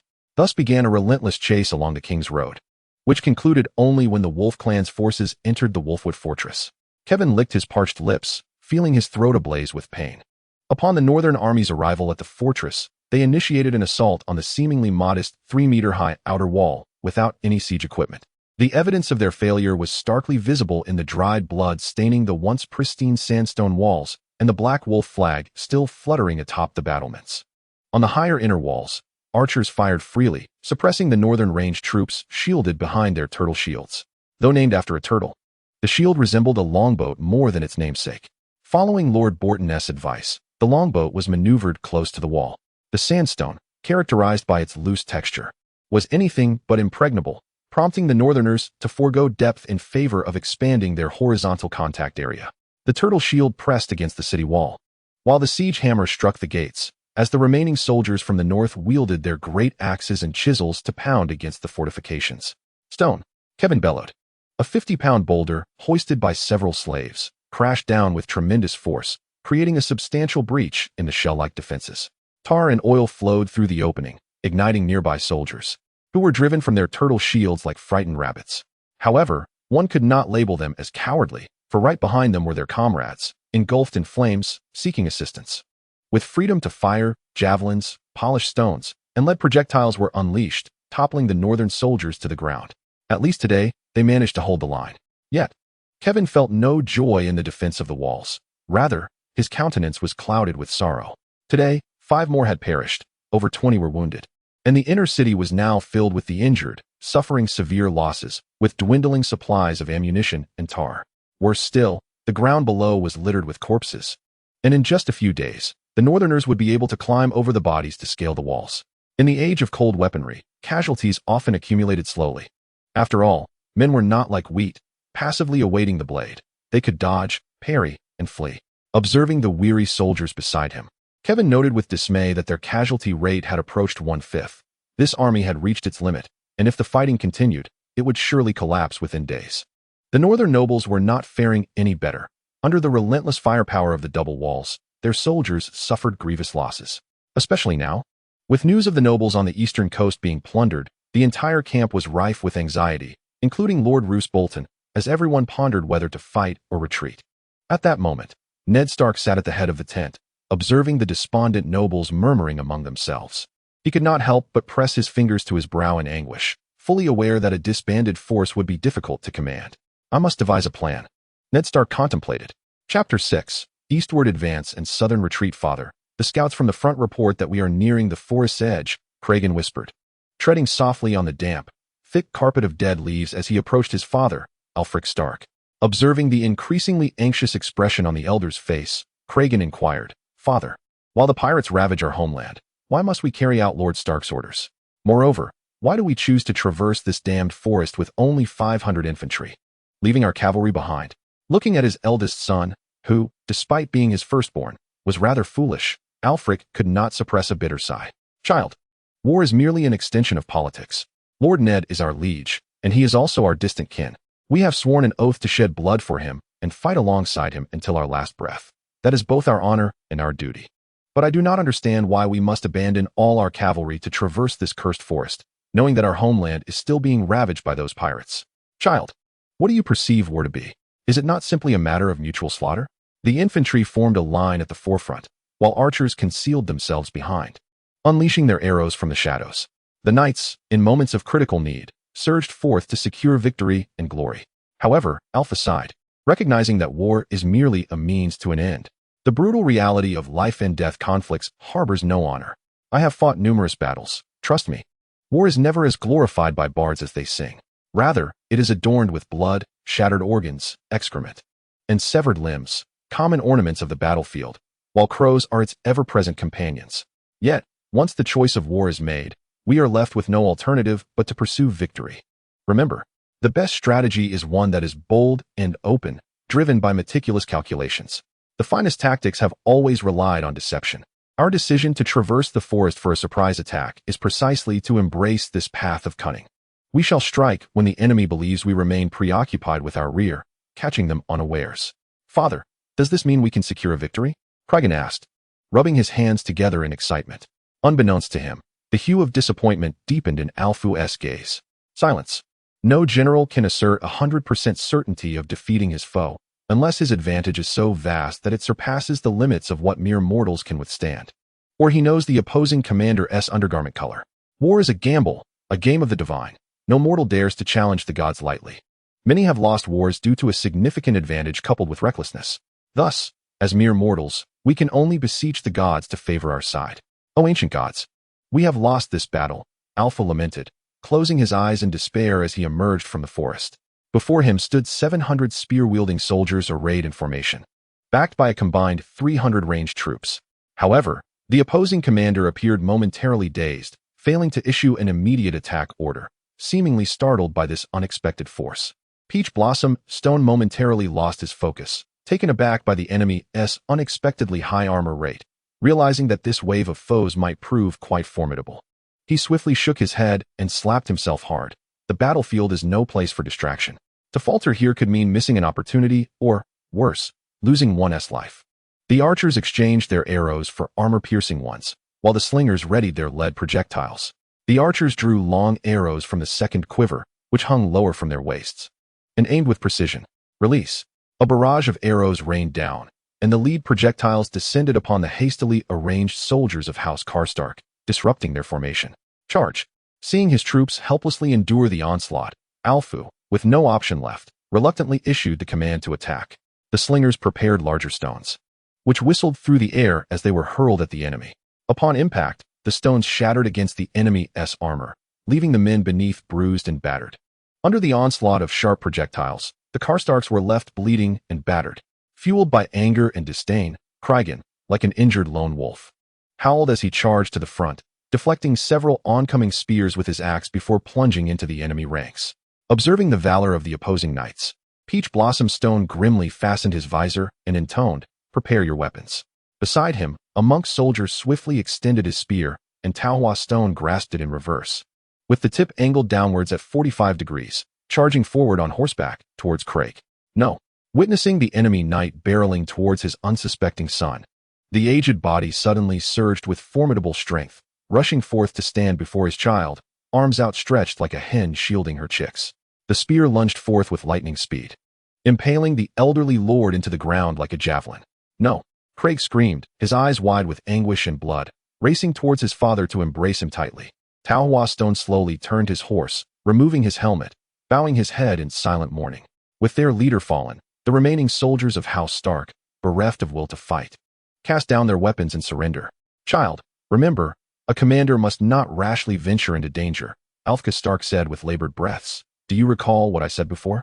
The elderly Alf, gradually losing his ability to speak, could only emit raspy sounds like a deflating bellows, having been struck in the chest. The resilience of human life is indeed remarkable, coupled with the unreliable lethality of cold steel. Alf lingered in his son's embrace for over half an hour before finally succumbing. Once Alf breathed his last, the soldiers of the Wolf family approached to take away Craig, who remained foolishly clinging to his father's lifeless body, as if his very soul had been lost. What a cunning old fox, deceiving even himself, Tao Huashi thought bitterly. In truth, the old man's injuries were not particularly fatal. Had he been able to call for help, there was a chance he could have survived. Surely, having faced war multiple times, he was not oblivious to this fact. Yet, he chose to deceive even himself, feigning a pitiable state to manipulate that naive young boy into enacting a melodramatic farewell. As for the old man's intentions, they were clear. He likely sought to impart a grim lesson to his foolish son while simultaneously repulsing Tao Huashi, hoping to incite the other northern nobles to stand against him. What a magnificent father! Though filled with resentment, there was an undeniable admiration. Ned, plagued by the incessant chatter of the northern nobles, retreated into his tent. "Father, may I come in?" inquired the youthful Robb, along with two other fluffy-headed companions peeking through the tent flap. Suppressing his irritation, Ned beckoned the three children inside. "Father, Master Lewin mentioned that King Aegon, despite his meager forces, repeatedly defeated his enemies. Why is that?" Robb questioned.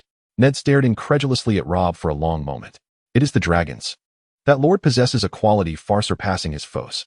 Before he could finish, Ned lifted his son into the air, spinning him around. "Well, Robb, tell me, was this your own idea?" "My lord, to be precise, it was a notion we conceived together," Theon interjected. "Father, Jon contributed significantly as well," Robb added. Feeling the weight of Ned's gaze upon him, Jon awkwardly stated, "My lord, we merely had more free time to ponder." "Indeed, that is correct. Moreover, it was Robb who first conceived of this notion." Ned gazed upon the exceedingly reserved Jon, his purported illegitimate son, and in the depths of his gaze, something fleeting seemed to flicker, only to vanish almost instantaneously. "Regardless of the circumstances, I must express my gratitude to you all. I now seem to sense the intoxicating aroma of victory." Kevin was astounded to observe that the adversary across from him appeared to be embroiled in internal strife. Over the course of several days, banners were methodically withdrawn from the encampment, heading eastward. Exercising caution, Kevin refrained from a hasty assault and instead increased the frequency of his scouts. The intelligence relayed to the central camp unequivocally confirmed that the enemy lord had indeed departed, rather than opting to lie in ambush from a distance. The once formidable banner of the massive silver-gray wolf dwindled until it too chose to embark on a journey southward. It was then that Kevin resolutely decided to pursue this weary force of merely 2,000 infantry and 300 cavalry. In the initial days, fearful of an ambush, Kevin's troops advanced a mere 10 miles each day. Only on the 5th day, upon confirming the absence of an ambush, did Kevin hasten his march and dispatch a brief, urgent missive to the city of Winterfell. "The enemy Stark retreats southward, their numbers diminished. Expedite your arrival. Do not let this opportunity slip away." Chapter 7. The Battle of Wolfwood, System Task. By the year 295. Conquer or submit to House Stark to attain recognized dominion over the continent of Westeros. Task Reward. Access to recruit all types of troops, exceptional system panel activation. And the system shall automatically designate any fortress lord as a vassal of your house upon your acquisition of dominion. Diplomatic status. House Stark, mortal enmity. Currently, you are engaged in fierce armed conflict with the Stark forces, with numerous northern nobles either slain or captured by your hand. Resentment and hatred pervade every inch of the northern sky. Only a true feast of blood and steel can resolve this discord. Other factions. Gray status, not yet contacted. No entities available for peaceful engagement. Market construction is impossible, and trade activities are non-existent. System. Do I not recall my soldiers and the Reese engaging in trade? The host has not dispatched envoys to establish diplomatic relations, thus they cannot be included among known factions. Envoys require the host to attain dominion. Damn system, you vex me. Tao Huashi grumbled as he exited the system panel, feeling a surge of frustration. Without dominion, he could not send envoys to engage with other factions. Without diplomatic relations, trade and market construction were unattainable. Lacking a market meant that his surplus resources remained merely resources, not transforming into gleaming golden dragons. The absence of trade and markets implied a lack of stable financial inflow. Without funds, what could he wield against his foes? As for submission, do not jest. Given the current diplomatic status, a mere toss of arms would likely lead him to be bound and dragged to the gallows. Tao Huashi, not one to be easily swayed, merely expressed a sardonic chuckle. He cast his gaze southward. The sky was adorned with a flurry of soft, feathery snow. As the soldiers trudged laboriously through the knee-deep drifts, riding atop his steed, Tao Huashi felt a bittersweet pang within. This battle could only persist, even if the ensuing years promised to be fraught with hardship. Urging his troops to quicken their pace, Tao Huashi galloped forward, vociferously alerting the armies along the route. After 5 consecutive days of marching 80 miles each day, Tao Huashi's forces finally caught up with Stark's army, which had been advancing from the southern banks of the Jiangnan at a pace of 20 miles daily. Thus, the adage goes, those who traverse 100 miles shall find their generals at the forefront. Those who cover 50 miles shall see half their army arrive. Under the frenzied pace of 80 miles a day, Tao Huashi's contingent dwindled from 6,000 to a mere 2,000, and even with the assemblage of Kevin's forces, they barely numbered 4,000, facing Ned's 2,300 men without a decisive advantage.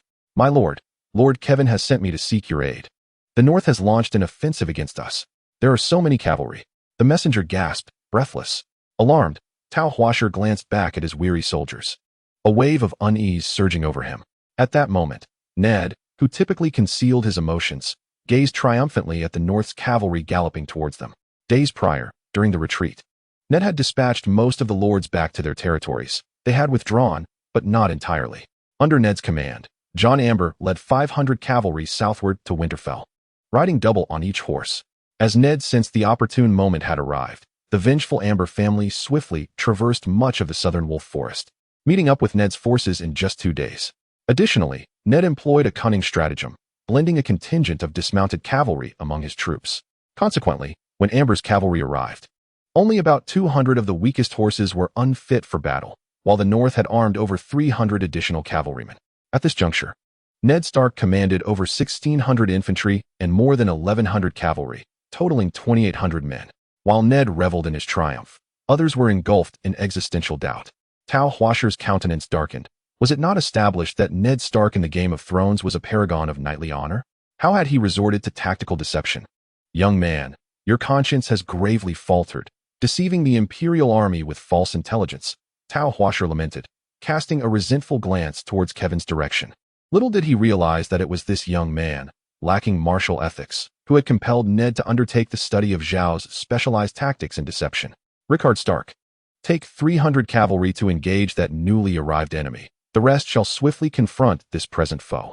John Mormont led 300 cavalry from the left flank, his fury palpable, while John charged forth with 400 cavalry from the right. In the center stood over 1,100 brawny infantrymen of the north, fierce as wolves. In the face of imminent battle, they were but 3 arrows short of their mark.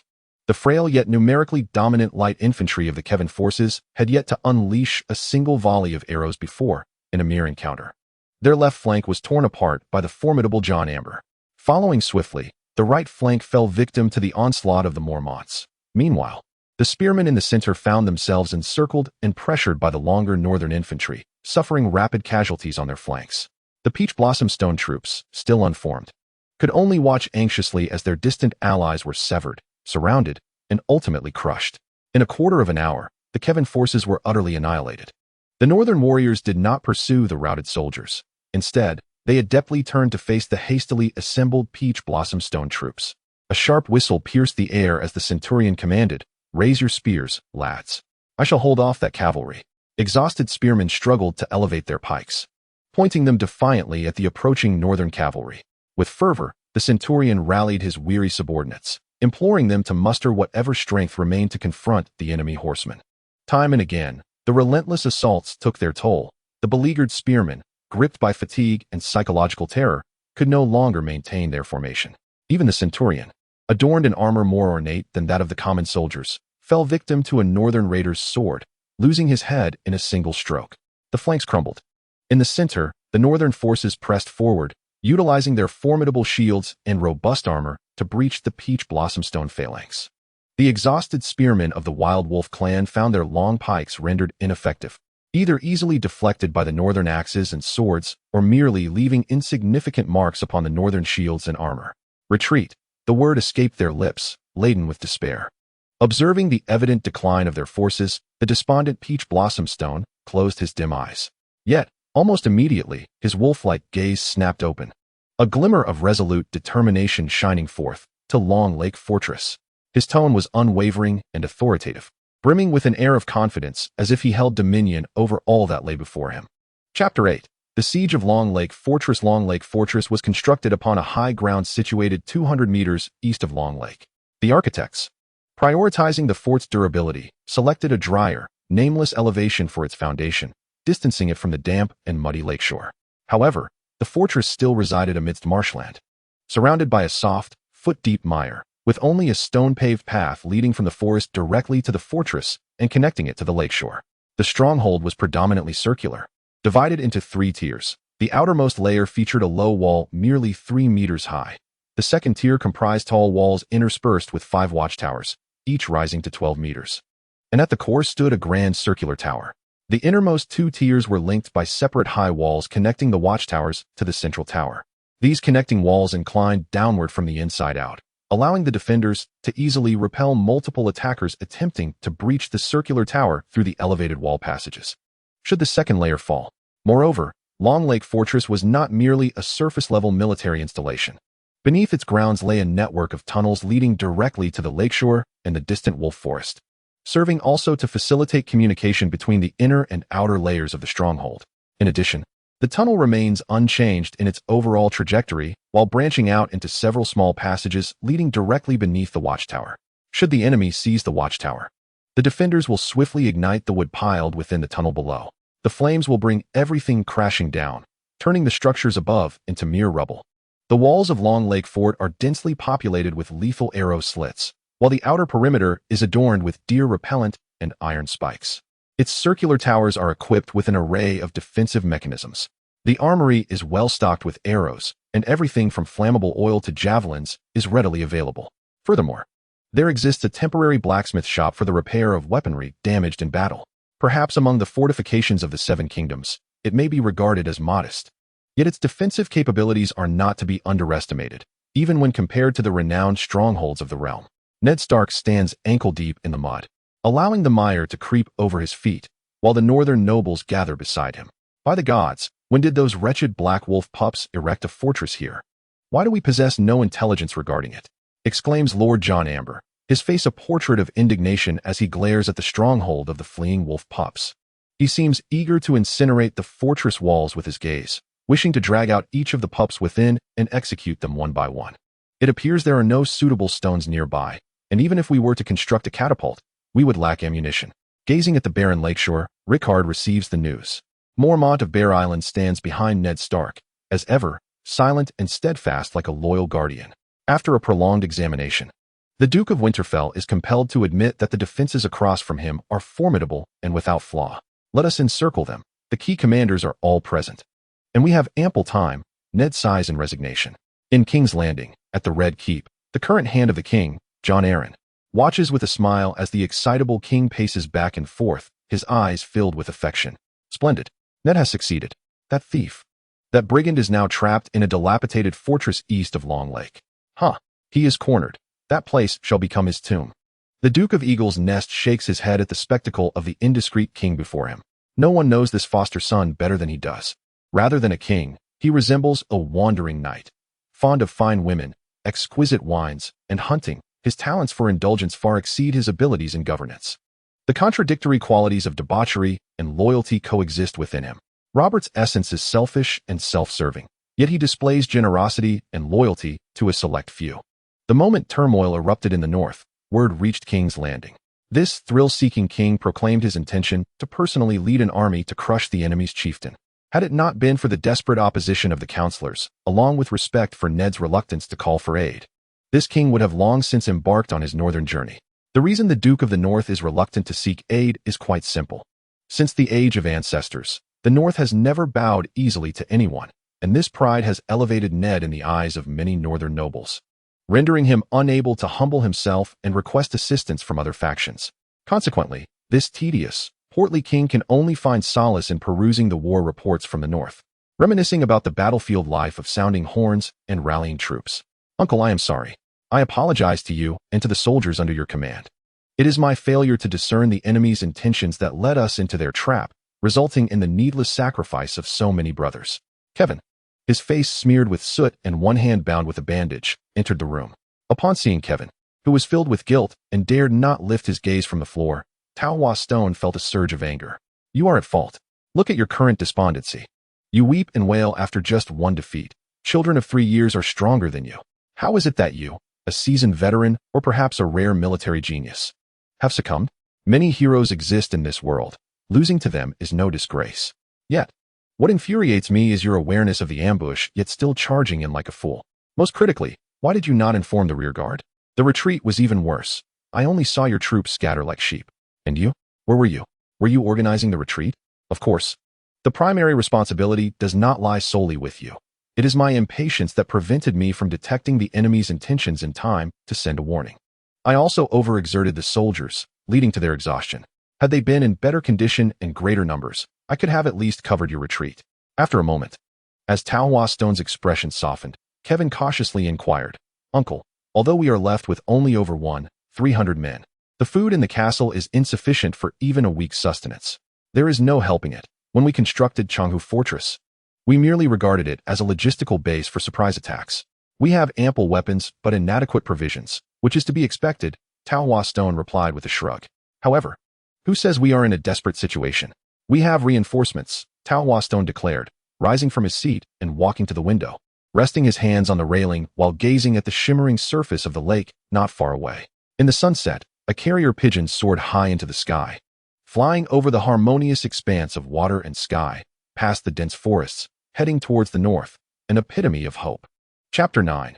The eve of the final battle on the ship, an elderly cook, busy preparing breakfast in the steam-filled kitchen, lifted his head upon hearing the commotion, straining to discern its source. Ah, it's that young stable hand with a face full of freckles. I know him. He is notorious for his reckless impulsiveness within the army. A young lad still in his green years. The old cook shook his head and hastened his breakfast preparations. Regardless of what had transpired, he understood it was none of his concern. He was merely a laborer. Enjoying gossip? Not a chance, at the very least. He needed to finish his work before indulging in idle chatter. A vessel traverses the long lake, as an impetuous horseman gallops forth, shouting, capturing the attention of countless onlookers, until his figure fades into the central command tent, prompting the crowd to reluctantly withdraw their lingering gazes. The shoreline is teeming with soldiers from the north, who, originally on their respite, now gather as spectators. Here they come. The air is filled with excited exclamations from the northern soldiers as a fleet approaches from the distant horizon. First, a flag flutters vigorously atop a mast, followed by the towering structure itself, until the entire ship emerges in its grandeur against the skyline. Flanking the grand vessel are 2 swift shadows, darting like fish in the water. Initially, the distance and the shimmering surface of the lake obfuscate the view. But as the ship draws to within approximately 200 yards, the Black Wolf banner becomes discernible atop the mast.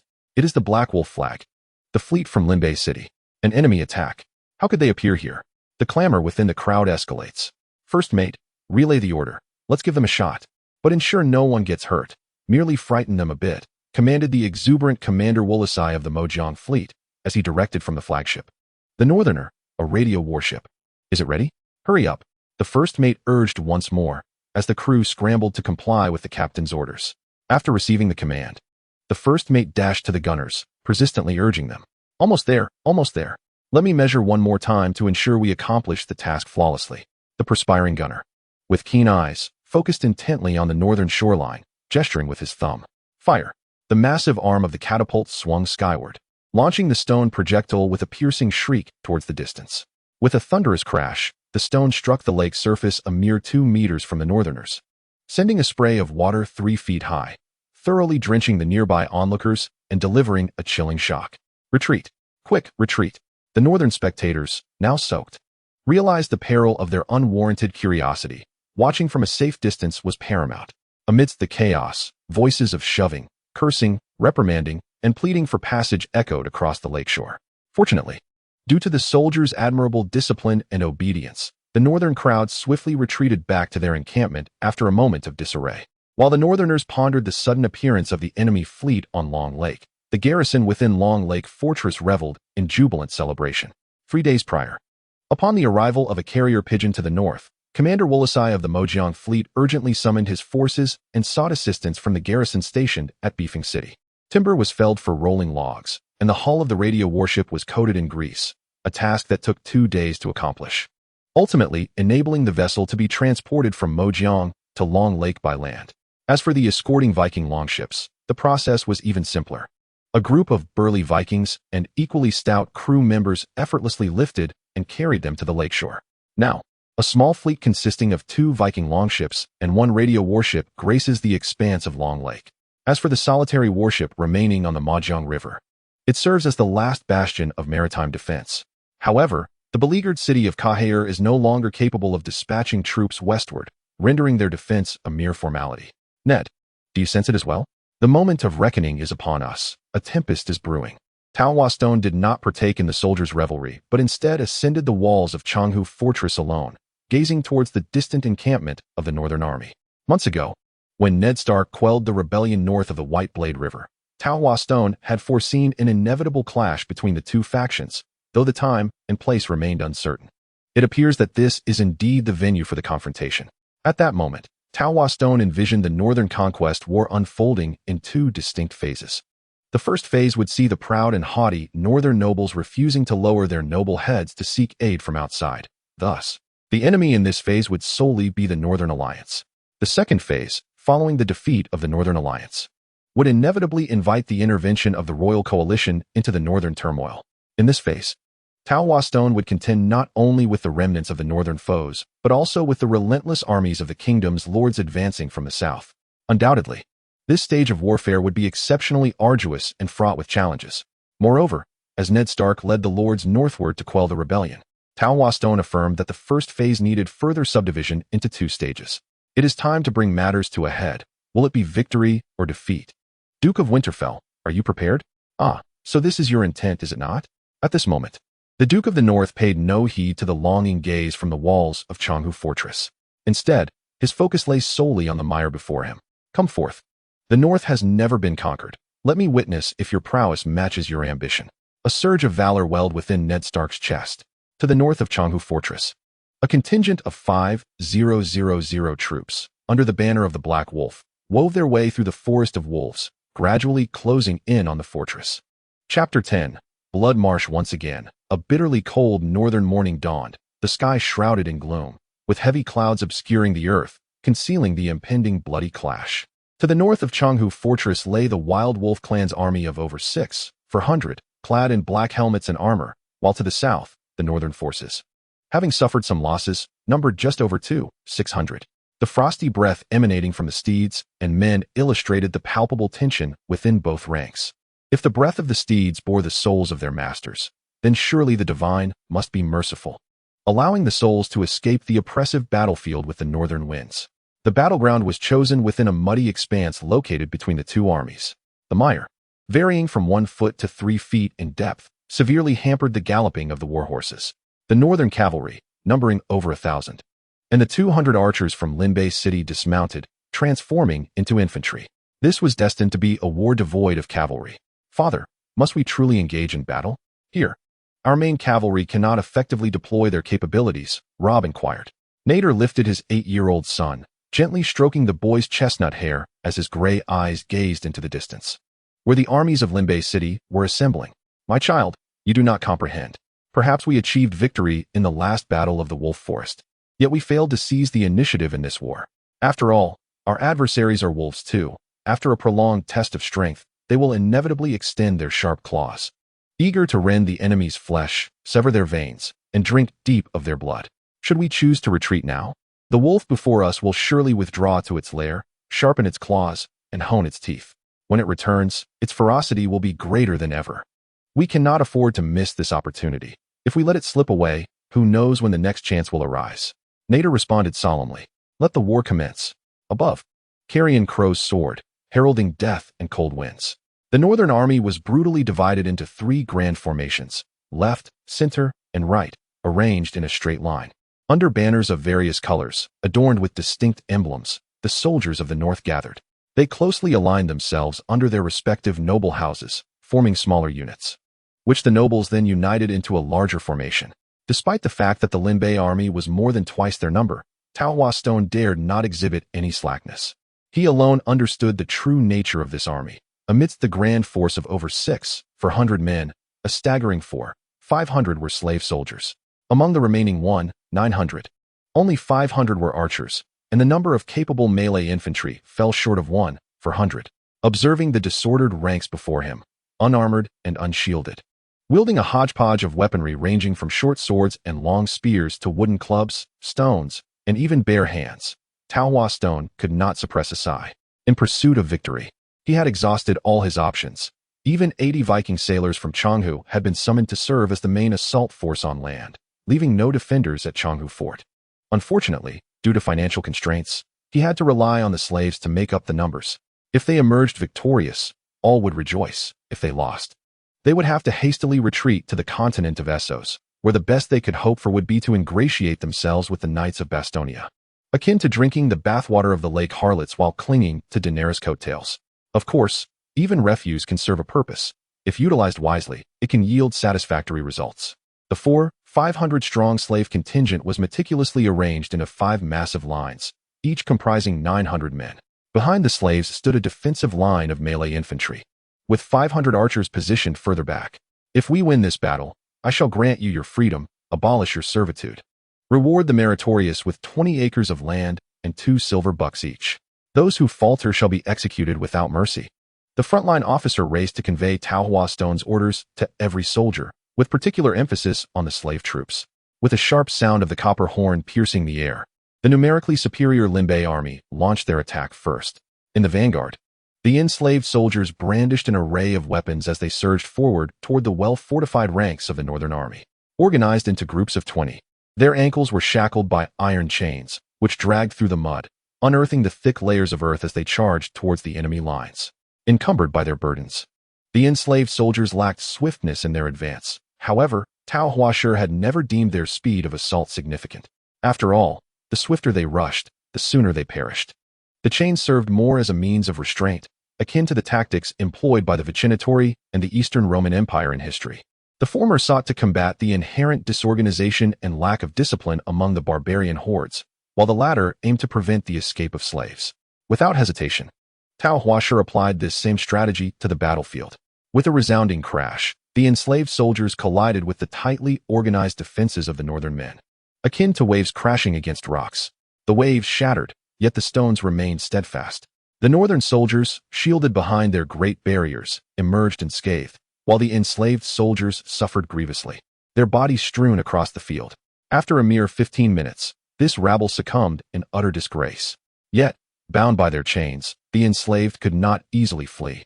The death of one would inevitably ensnare the others, forcing them to remain on the battlefield, falling one after another beneath the blades of the northern soldiers. Ultimately, only a scant few managed to retreat to the center of the fray. Loose arrows. A slave soldier gazed in disbelief at the feathered shaft embedded in his chest. Blood flowed down the arrow's shaft, staining the pristine white feathers a deep crimson. In his final moments, he could scarcely believe that the very arrows launched from his own ranks had claimed his life. Those who retreat shall be slain without mercy, came the cold voice of Tao Huashi from behind the lines, sending chills down the spines of all present. Reluctantly, the second wave of enslaved soldiers began to move at the urging of the copper horn. At that moment, a deep yet sacred horn sounded from the rear, a signal from Tao Huashi to sound the urban horn. A flicker of determination ignited in the eyes of the enslaved, as if their very gaze had grown clearer. They seemed to be entranced, witnessing the gates of paradise slowly opening before them, with celestial angels awaiting their souls at heaven's threshold.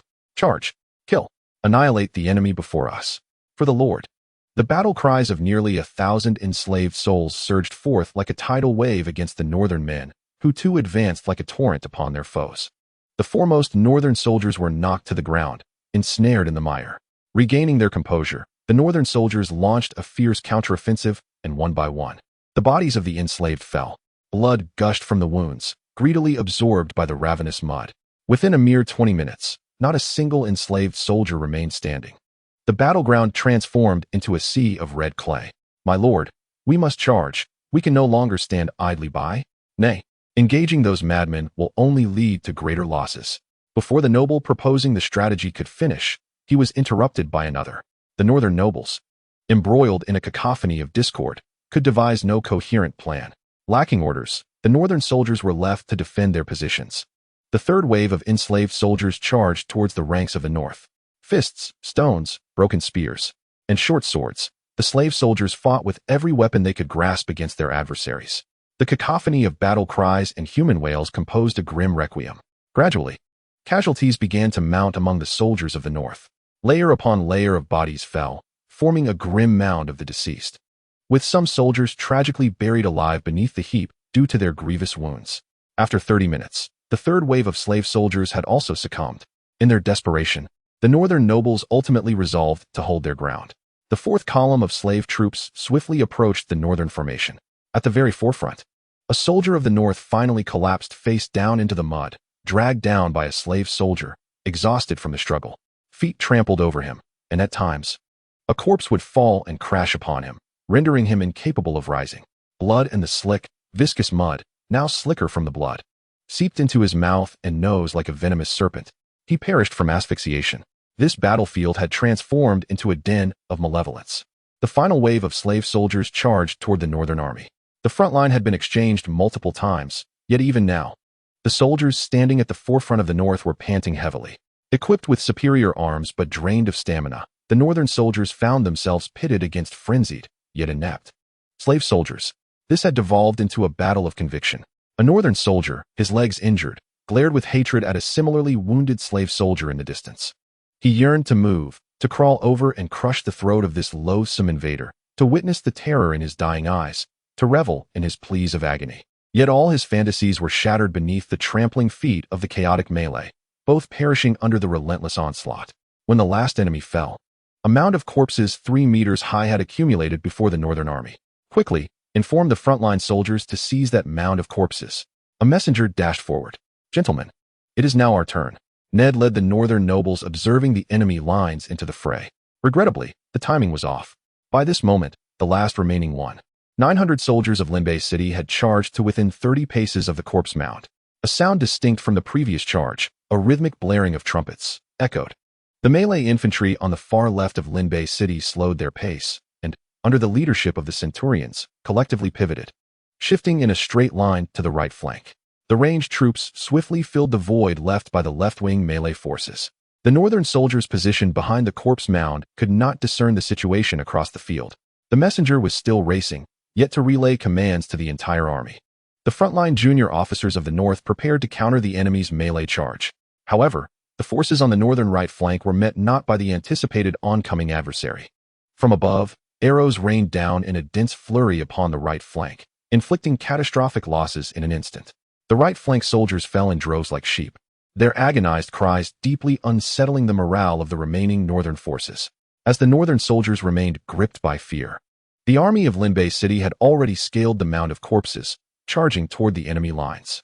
The Viking warriors of Lingbei City, leading the charge on the right flank, tore through the enemy formations with unyielding ferocity.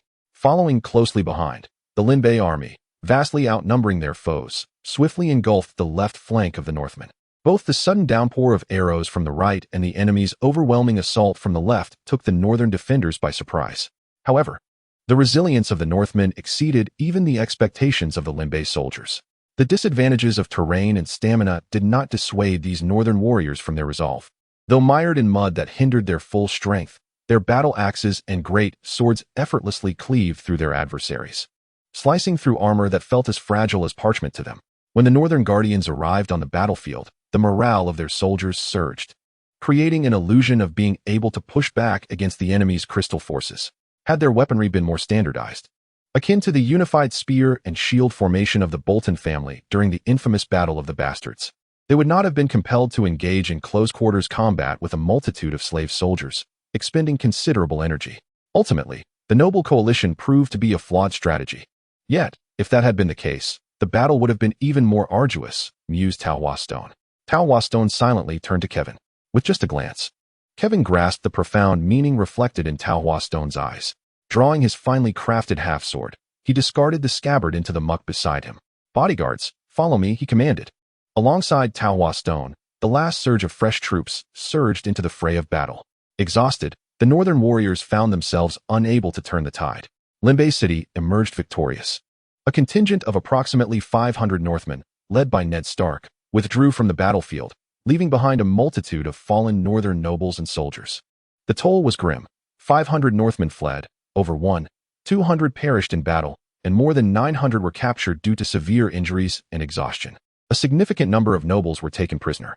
Tao Huashi's faction was left with 200 slaves, 50 of whom were gravely injured and near death, while 700 infantry remained. With no losses among the archers. Chapter 11.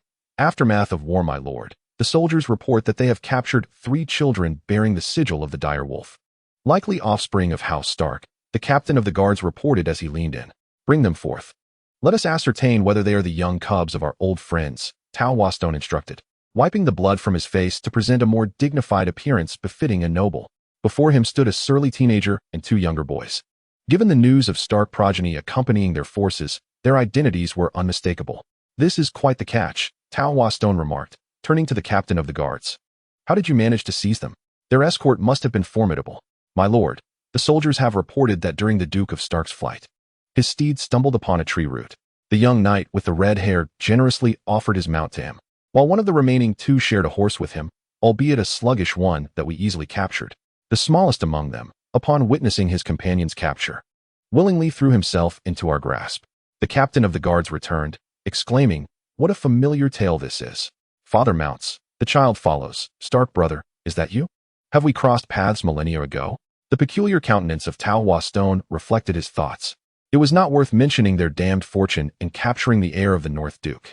Despite the chaos of flight, only he managed to break his horse. And the young wolf lord had to share a mount with a young companion, showcasing their fervent camaraderie. There were too many grievances to voice. Yet Tao Huashi chose not to dwell on them. Since they had ensnared these significant catches, it could only signify a divine gift. Tao Huashi was no fool. He understood that refusing the heavens could lead to dire consequences. Having experienced escape himself, he was unconcerned whether these fledgling runaways were rendered dazed by their first flight. Esteemed Sir Knight, I must interject. Discussing his capture in the presence of 3 individuals of noble blood is hardly the conduct of a respectable gentleman. The youth interrupted with a calm demeanor, his sapphire-like eyes seemingly encased in ice. Tao Huashi cast a glance at the unflappable air of House Stark before swiftly shifting his gaze to the shadowy figure lurking behind him.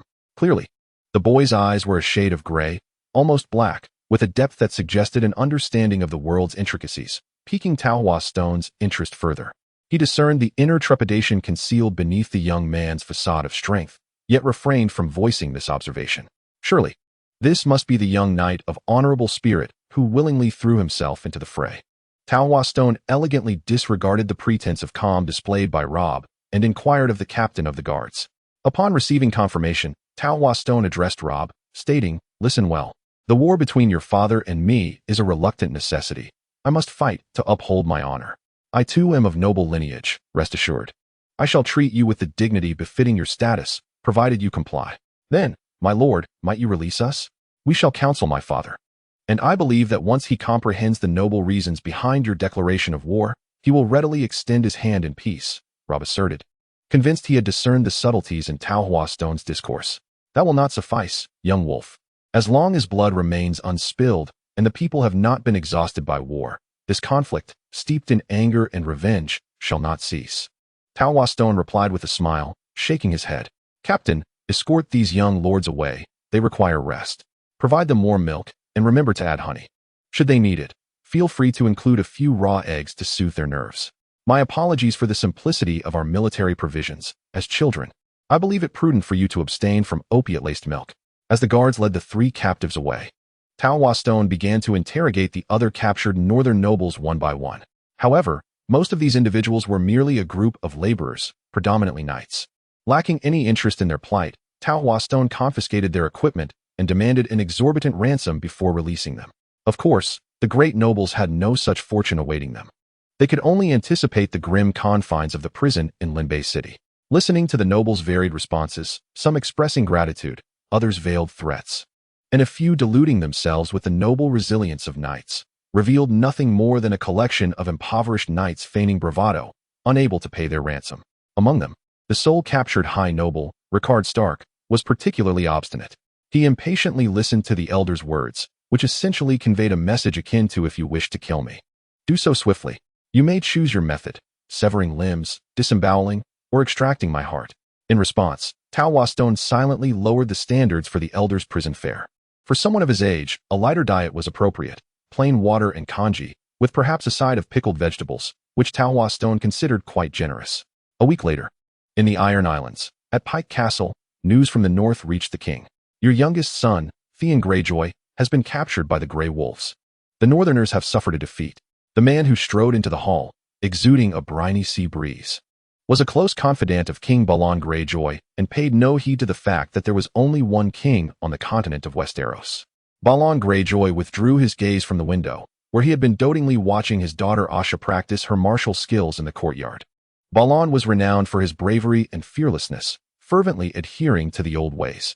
Yet, since the deaths of his two sons during the Iron Islands Rebellion, he had grown increasingly haggard, his features sharp as if chiseled from flint, with piercing black eyes and a shock of white hair cascading down his gaunt back.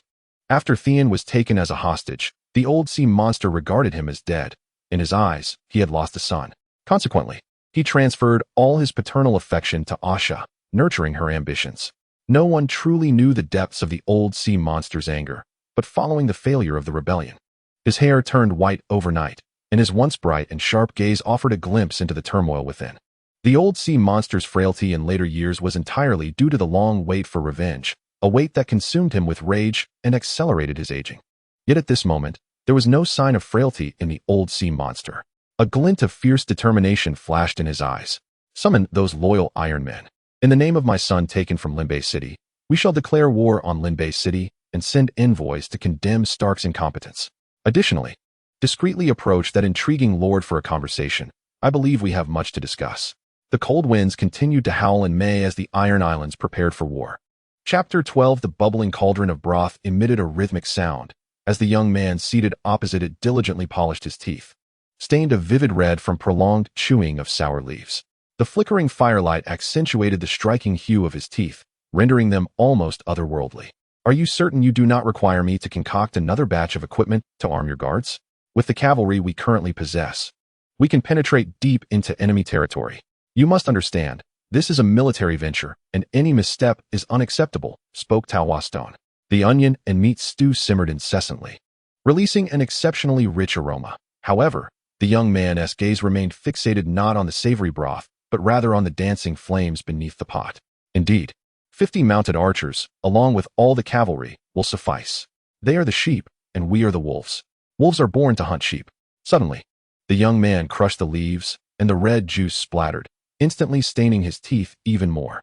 "Let the knights you have conscripted accompany you. Those from Westeros have sworn an oath beneath the heart tree in front of other captives, so they are unlikely to betray us easily," Tao Huashi continued. "I trust you do not need me to remind you to delegate the more unsavory tasks to them." The mere thought of those unfortunate conscripted knights elicited a chuckle from the youth. Most of them were noble knights unable to pay their ransom, with only a few being armed cavalry. After capturing them, Tao Huashi, considering their noble status, deemed it inappropriate to subject them to the same labor as the common soldiers. Yet the highest-ranking Lord Karstark could only subsist on gruel and salted vegetables. How could these paupers expect better fare than Lord Karstark? Thus, Tao Huashi decreed that they would receive a bowl of gruel every 2 days. However, he was merciful, permitting ample water, 1 canister each morning, noon, and night. It is worth noting that excessive water consumption does not alleviate hunger. Rather, it burdens the digestive system, ultimately leading to greater starvation in the long run. Thus, these captives found themselves in dire straits. "Of course, what do you plan to do with the rabble from the Iron Islands?" the youth inquired. "Do not fret excessively. A few days ago, I met with an envoy sent by the old sea monster. He assured me that there would be no large-scale attacks from his end. He merely wishes to make a political statement to the Iron Throne. Of course, the condition is that we must promise to ensure the safety of the young sea monster. Yet, whether this condition was unilaterally added by the envoy remains uncertain. At the very least, We must remain vigilant against the Ironborn's small-scale raids. After all, each ship is akin to a kingdom, and one can never know when a captain might go mad. Ultimately, Tao Huashi concluded, let us pray that as long as we remain strong, the sea monsters will be forced to lie dormant beneath the waves. And what of the bothersome pests in the Wolfwood? How do you intend to deal with them? The youth asked. I shall personally lead the troops to eradicate those pests. Tao Huashi replied. As for you, when do you depart? Now, this very evening. Time is of the essence. We must catch the northerners unawares. With that, the young man swiftly mounted his horse and summoned all the cavalry gathered in the camp. Be safe, Tao Huashi called out as he lifted his gaze. The young man silently nodded, then galloped forth, accompanied by a legion of cavalry. The current members of the Wolf family number 3, Lingbei Wolf, aged 21. A descendant of the family line, currently single, without offspring, and in good health. Lingbei hails from a minor branch of the Wolf family, notorious for its bloodthirsty and warlike tendencies, excelling in cavalry tactics. In this day and age, are even the branches so affluent? Neither Kevin nor I possess a personal guard. Indeed, society seems to favor bastards, and even the system is no exception, thought Tao Huashi, grinding his teeth in silence. As the longship glided through the waters, it stirred up a flurry of waves. Vegas gazed listlessly at the distant sky. The war was escalating. The battlefield, geographically, would expand from the northern territories to encompass the entire north, and in addition, a war of words would unfold on paper. I require your loyal and fearless allegiance. Please carry my gift across the ocean. I trust you as I trust the sharpness of the sword in my hand, my naval commander. Tao Huashi remarked after the Battle of Long Lake Fortress. Thus, while the rascals under my command can plunder to their heart's content, I am left to contend with the sea breeze and white clouds, subsisting on the foul fish caught from the ocean. Curse this raw fish, I feel nauseous. Vegas hastily brushed aside the thought in an effort to suppress the discomfort rising from his stomach. The crew aboard the longship was not at full capacity.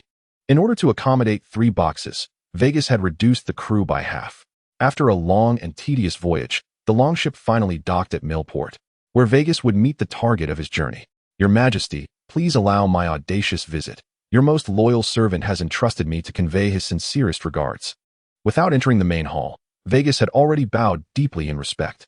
Before him stood 2 individuals, a silver-haired man with piercing purple eyes, his face marked by a rugged yet weary countenance, and a petite, exquisitely beautiful woman. The silver-haired man, Viserys, was the very target of Vegas' visit, and he had recently acquired the title of Beggar King, having lived in turmoil and dependency upon the hospitality of various city-states for several years. Certainly, despite his wanderings from one city-state to another, the notoriety of the Beggar King resonated loudly across the narrow sea, making him relatively easy to locate, especially with the endorsement of the legends. Sir, there is no need for formalities. Please enter the hall for a detailed discussion. The young man attempted to maintain a regal demeanor, yet the incredulous joy in his tone and the unmistakable glimmer of delight in his eyes betrayed his inner feelings. Indeed, he was a simpleton, emotions written all over his face. However, it appeared he was not as foolishly mad as the adults had described. Perhaps his time in exile had been brief, Vegas mused quietly. Unbeknownst to him, Viserys was striving to project an image of wisdom and humility. Had he known Vegas' thoughts, he would surely have cried out in indignation, for in recent years, members of the upper echelons had gone to great lengths to mock him, and Vegas, being genuinely respectful and unusually courteous, was the first to accord him such honor in years. The poor child had suffered greatly. Even the baby wished to express its little emotions. Vargas was the first to speak. Your Majesty, I am the naval commander under Lord Peach Blossomstone of the North's House of Wolves. Upon hearing of the illustrious history of House Targaryen and your esteemed reputation, my lord specifically dispatched me across the ocean to pay my respects and express his desire to pledge loyalty to you. I have never heard of the House of Wolves in the North, Viserys thought, recalling his rigorous training as a prospective heir and his acute awareness of all matters concerning Westeros. The mention of this unfamiliar house piqued his caution. Your Majesty, I apologize for my insufficient introduction. We are immigrants from a now-destroyed continent, belonging to the Arabian people. We have relocated to the north and encountered conflict with the local rulers. Upon learning that House Targaryen is the true sovereign of this land, my lord sent me to convey his willingness to serve you, Vargas elucidated. Can he send troops to help me reclaim the Iron Throne? Viserys inquired. I fear not, as our forces are too scant. However, my lord has vowed that once the time is ripe, he will raise the banner of righteousness in the north. offering sustenance and hospitality to your royal army. At that time, he will lead his troops southward like a tempest, sweeping away all rebellious foes, Vargas replied, shaking his head. He then clapped his hands, and the guards behind him brought forth 3 large chests. The chests were roughly opened, revealing their contents. The smallest chest brimmed with various jewels and ornaments. The medium-sized chest overflowed with golden dragons, and the largest chest was filled to the brim with silver coins. Vargas casually grasped a handful of golden dragons, allowing the coins to cascade through his fingers, clinking melodiously against the remaining gold in the chest. Your Majesty, this humble gift is offered with the utmost respect.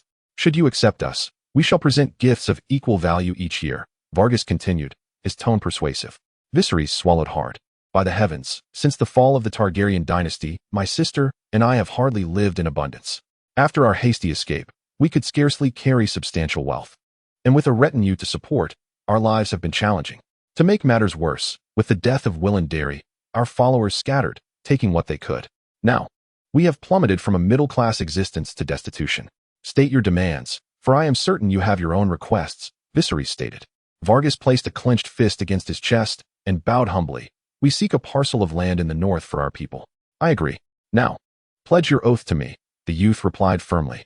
I, on behalf of my lord Peach Blossom Stone, swear fealty to you, the legitimate ruler of Westeros. I will love those whom you love and harbor enmity towards your foes. Should my lord honor the pact and treat me well, granting me my due, I will align my every word and deed with his will, without deviation. As long as I draw breath, I shall remain your loyal vassal. When you require it, I shall fight to the death against your enemies. Ultimately, I shall uphold your rightful sovereignty and that of your legitimate heirs. The words of loyalty emanate from the lips of a middle-aged man. The young prince gently rests his sword upon the shoulder of the kneeling oath-taker. At this moment I, Aegon Targaryen, Lord of the Iron Throne, in the name of the Undulls, the Rhoynar, and the First Men, Sovereign of the 7 Kingdoms and Protector of the Realm, bestow upon the Honorable Ser Wolf of the Peach Blossom Stone the titles of Duke of Winterfell and Warden of the North, along with lands, wealth, and supreme honor. May you wield your sword to uphold my dignity and glory. The young man's vow is equally sacred and solemn. Chapter 13. The Lament of the Wolfwood, Part 1. To survive or to perish? That is the question. We are but mortals beneath the gods. Equal in death across the world, we possess no right to extinguish another's life. Contemplate your forthcoming actions. They shall be exceedingly wicked, a violation of the Geneva Conventions. If I choose to proceed thusly, shall I still be myself? Will my humanity remain intact? How laughable. I have already tasted death once. There are no rules that can constrain me. The Geneva Conventions? Does such a thing truly exist in this world? As for humanity, this is an age of iron and fire. To survive, why not embrace the monstrous? Although ensconced within the ranks of the Southern Army, the Peach Blossom Stone is engulfed by a profound solitude, a chilling sense of isolation amidst the vastness of the world. The quandary of humanity relentlessly torments this weary soul. This is vengeance. This is for survival. We have no alternative. Are the lives of the jungle dwellers worth more than those of your young men? Bands of 30 or 40 jungle men launch small-scale assaults, slaughtering them and discarding their heads into the thicket. Their wives may still await their return. Their children perhaps yet to reach maturity. Vengeance, only vengeance, can grant them peace in the afterlife. There is no room for hesitation. This is an era where men kill men, fiercely defending their kin like wolves. Forward, advance without scruples. Is it truly necessary to attain justice for the murderers through the blood of innocents? The Peach Blossom Stone strives not to dwell on this thought. Looking up at the sky, he observes its striking blue hue, as a cold voice urges him onward. Take action. At the end of May 292, along the King's Road north of the Wolfwood, this period would later be referred to by some northerners as the bloody end of May. In the northern expanse beyond the Wolfwood, the forces of Winterfell unleashed a massacre upon the captives of the Wolfwood clan. Hundreds of clansfolk, captured amidst the ongoing strife, were slaughtered like poultry, heads rolling and blood splattering upon the trees, staining the grass crimson. Regardless of age or gender, all became equal souls beneath the blade. The horrific war crimes committed were compounded by the fact that the executioners even desecrated the corpses, parading the victims' severed heads upon long poles along the King's Road. This ghastly sight rendered all those hiding within the forest utterly paralyzed with fear, and through their whispers, the tale spread throughout the woods, across the north, and even across the realm of Westeros. Unbeknownst to him, as he endured the monotonous grind of daily marches, The Peach Blossom Stone had unwittingly earned the moniker of the Cruel One. The Wolf Forest clan has incessantly harassed all supporters of the Peach Blossom Stone, akin to an incessant swarm of mosquitoes, relentlessly draining the vitality of the wild wolf family. Interests and enmity serve as remarkable instruments for compelling others to act on one's behalf. The allure of the former has been substantiated by modern society, with the universal truth of its appeal, while the latter possesses a potent ability to lure adversaries into traps. Initially, the Peach Blossom Stone sought to emulate Li Jing by enticing the enemy with benefits. However, the Wolf Forest clan had resolutely decided to evade confrontation, and, being a disorganized amalgamation, they could only mobilize their forces upon the command of their sovereign. Such deceptive tactics are singularly effective. A successful ploy cannot be relied upon a second time. Perhaps there are alternative methods to incite animosity, yet the Peach Blossom Stone lacked the luxury of time for contemplation. And indeed, no other approach could evoke hatred as effectively.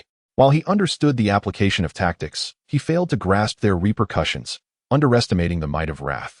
The young heir of the tribe, having witnessed the atrocities, saw all who were passionate and possessed a sense of justice rally together, uniting all the free souls residing within the Wolf Forest.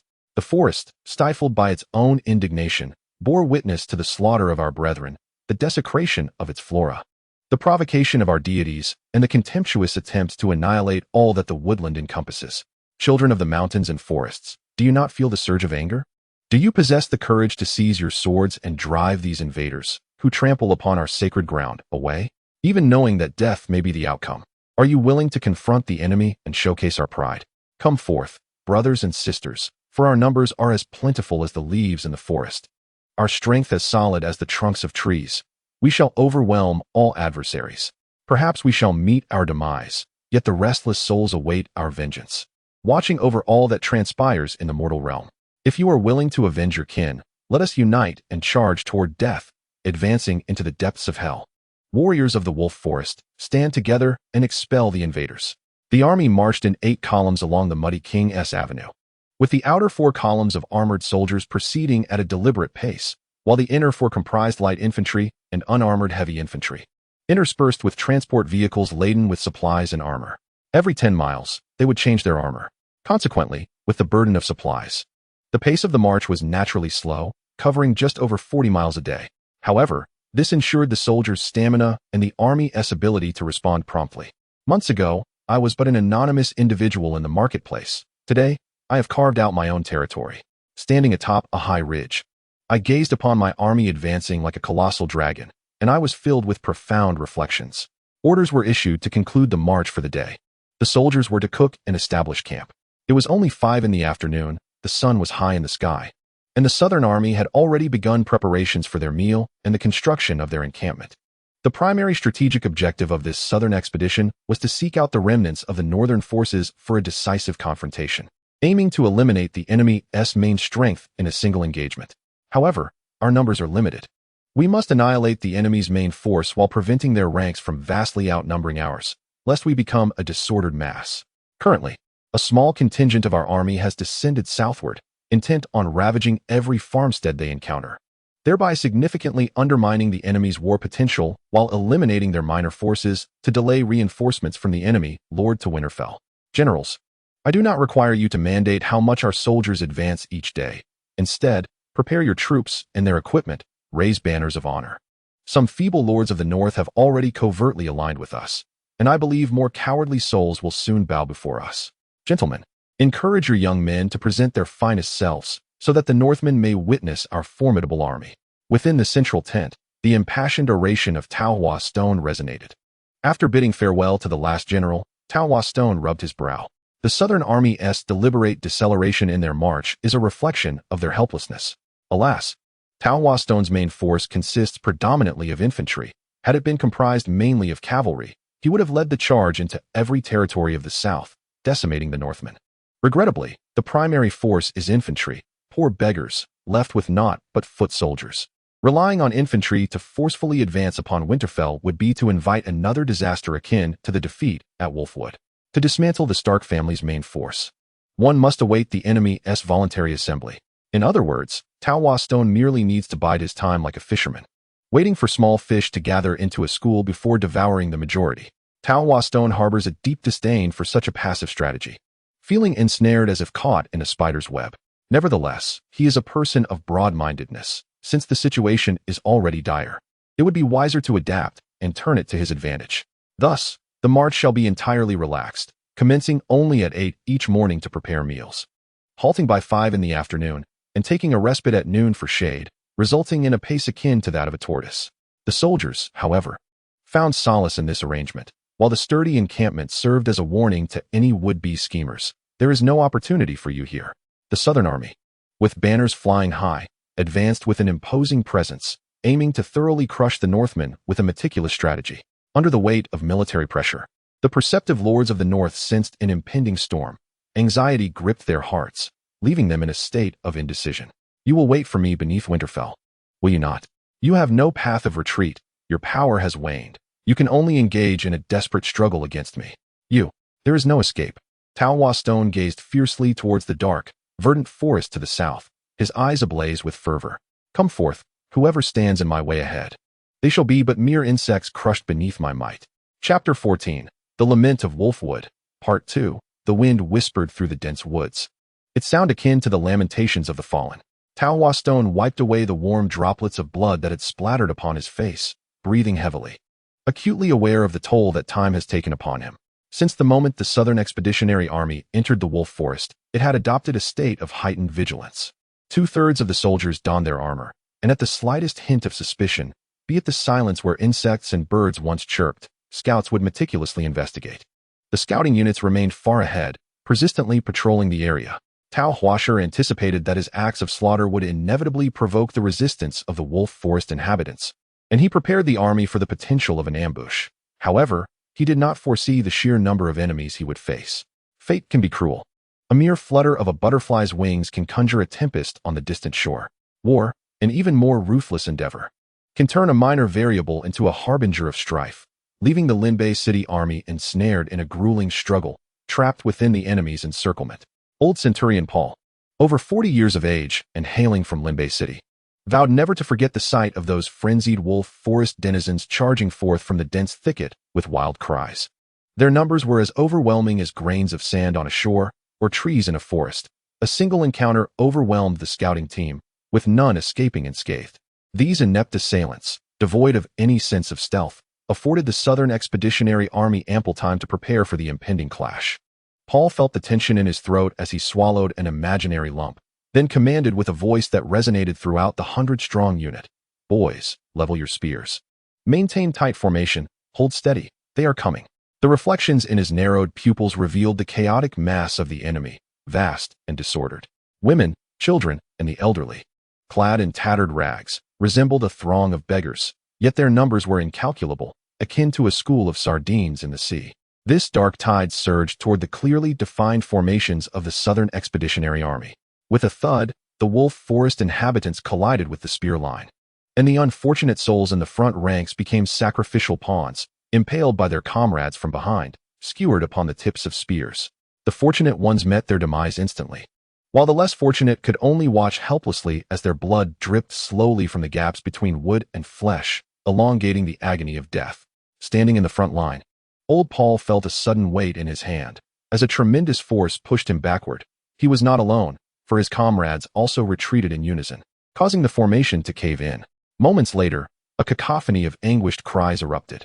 His extensive military experience enabled Centurion Paul to remain composed amidst the tumult, filtering out the cacophony of irrelevant noise.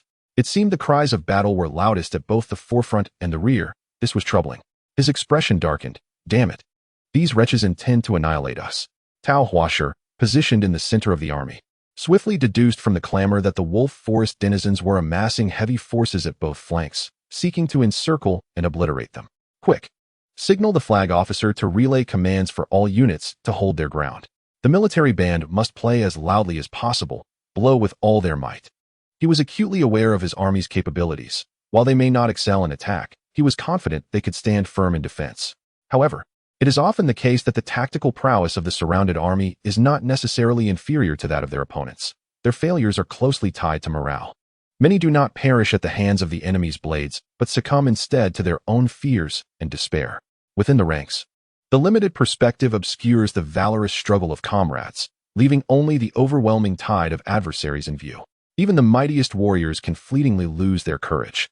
The piercing sound of a copper horn echoed from afar. Once harsh, it now resonated with a melodious charm. This horn conveyed but a single message: we are here. We still hold our ground, and we stand beside you. Old Paul watched with satisfaction as the morale of his troops steadied. The soldiers, composed and resolute, were a commendable bunch, filled with bravery. Suddenly, a sharp blast from a copper whistle reached his ears. The centurion grinned as he noticed the third squad mates removing their copper whistles from around their necks, and Paul blew with all his might. Aha, we are here too, he thought with self-deprecating humor. With all his lung power, Paul bellowed commands.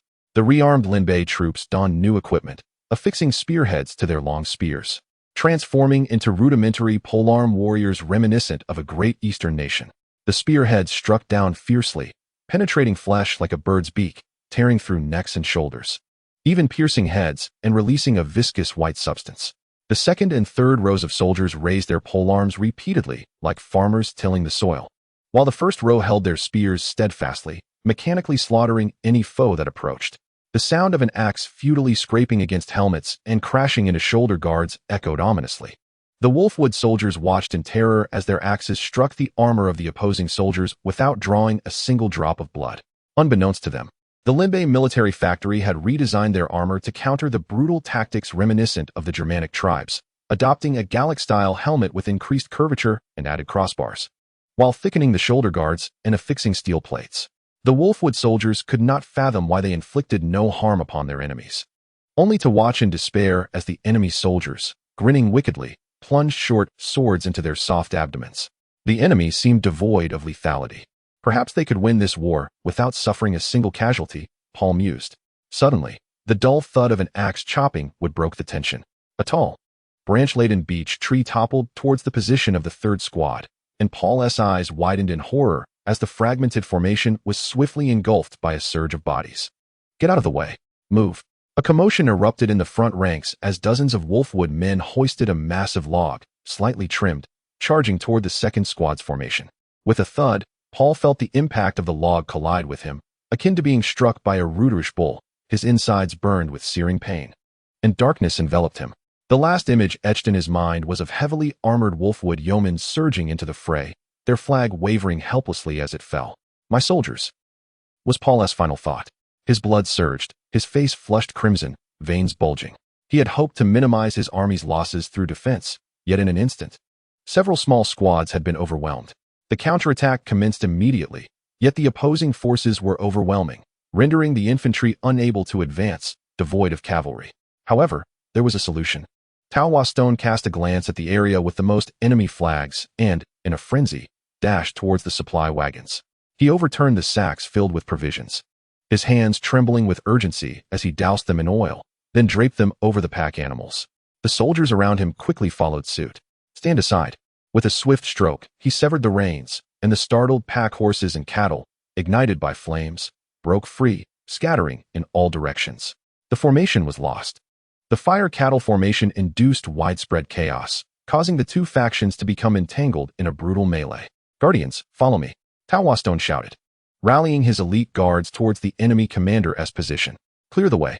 With a decisive blow, he dispatched any rabble that obstructed their path, embodying the ferocity of a relentless warrior, cutting through the tumultuous battlefield. The commander of the Wolf Forest troops, blinded by arrogance and convinced of his impending victory, had prematurely committed his heavy infantry to the fray, aiming to obliterate Tao Huashi's formation. The timing of the fire-cattle tactic coincided with the Wolf Forest forces' advance, disrupting their strategy. Although his own ranks were thrown into disarray, the disorganization of the Wolf Forest troops was even more pronounced, being a coalition lacking cohesion, unable to deploy a reserve to halt Tao Huashi's elite guards.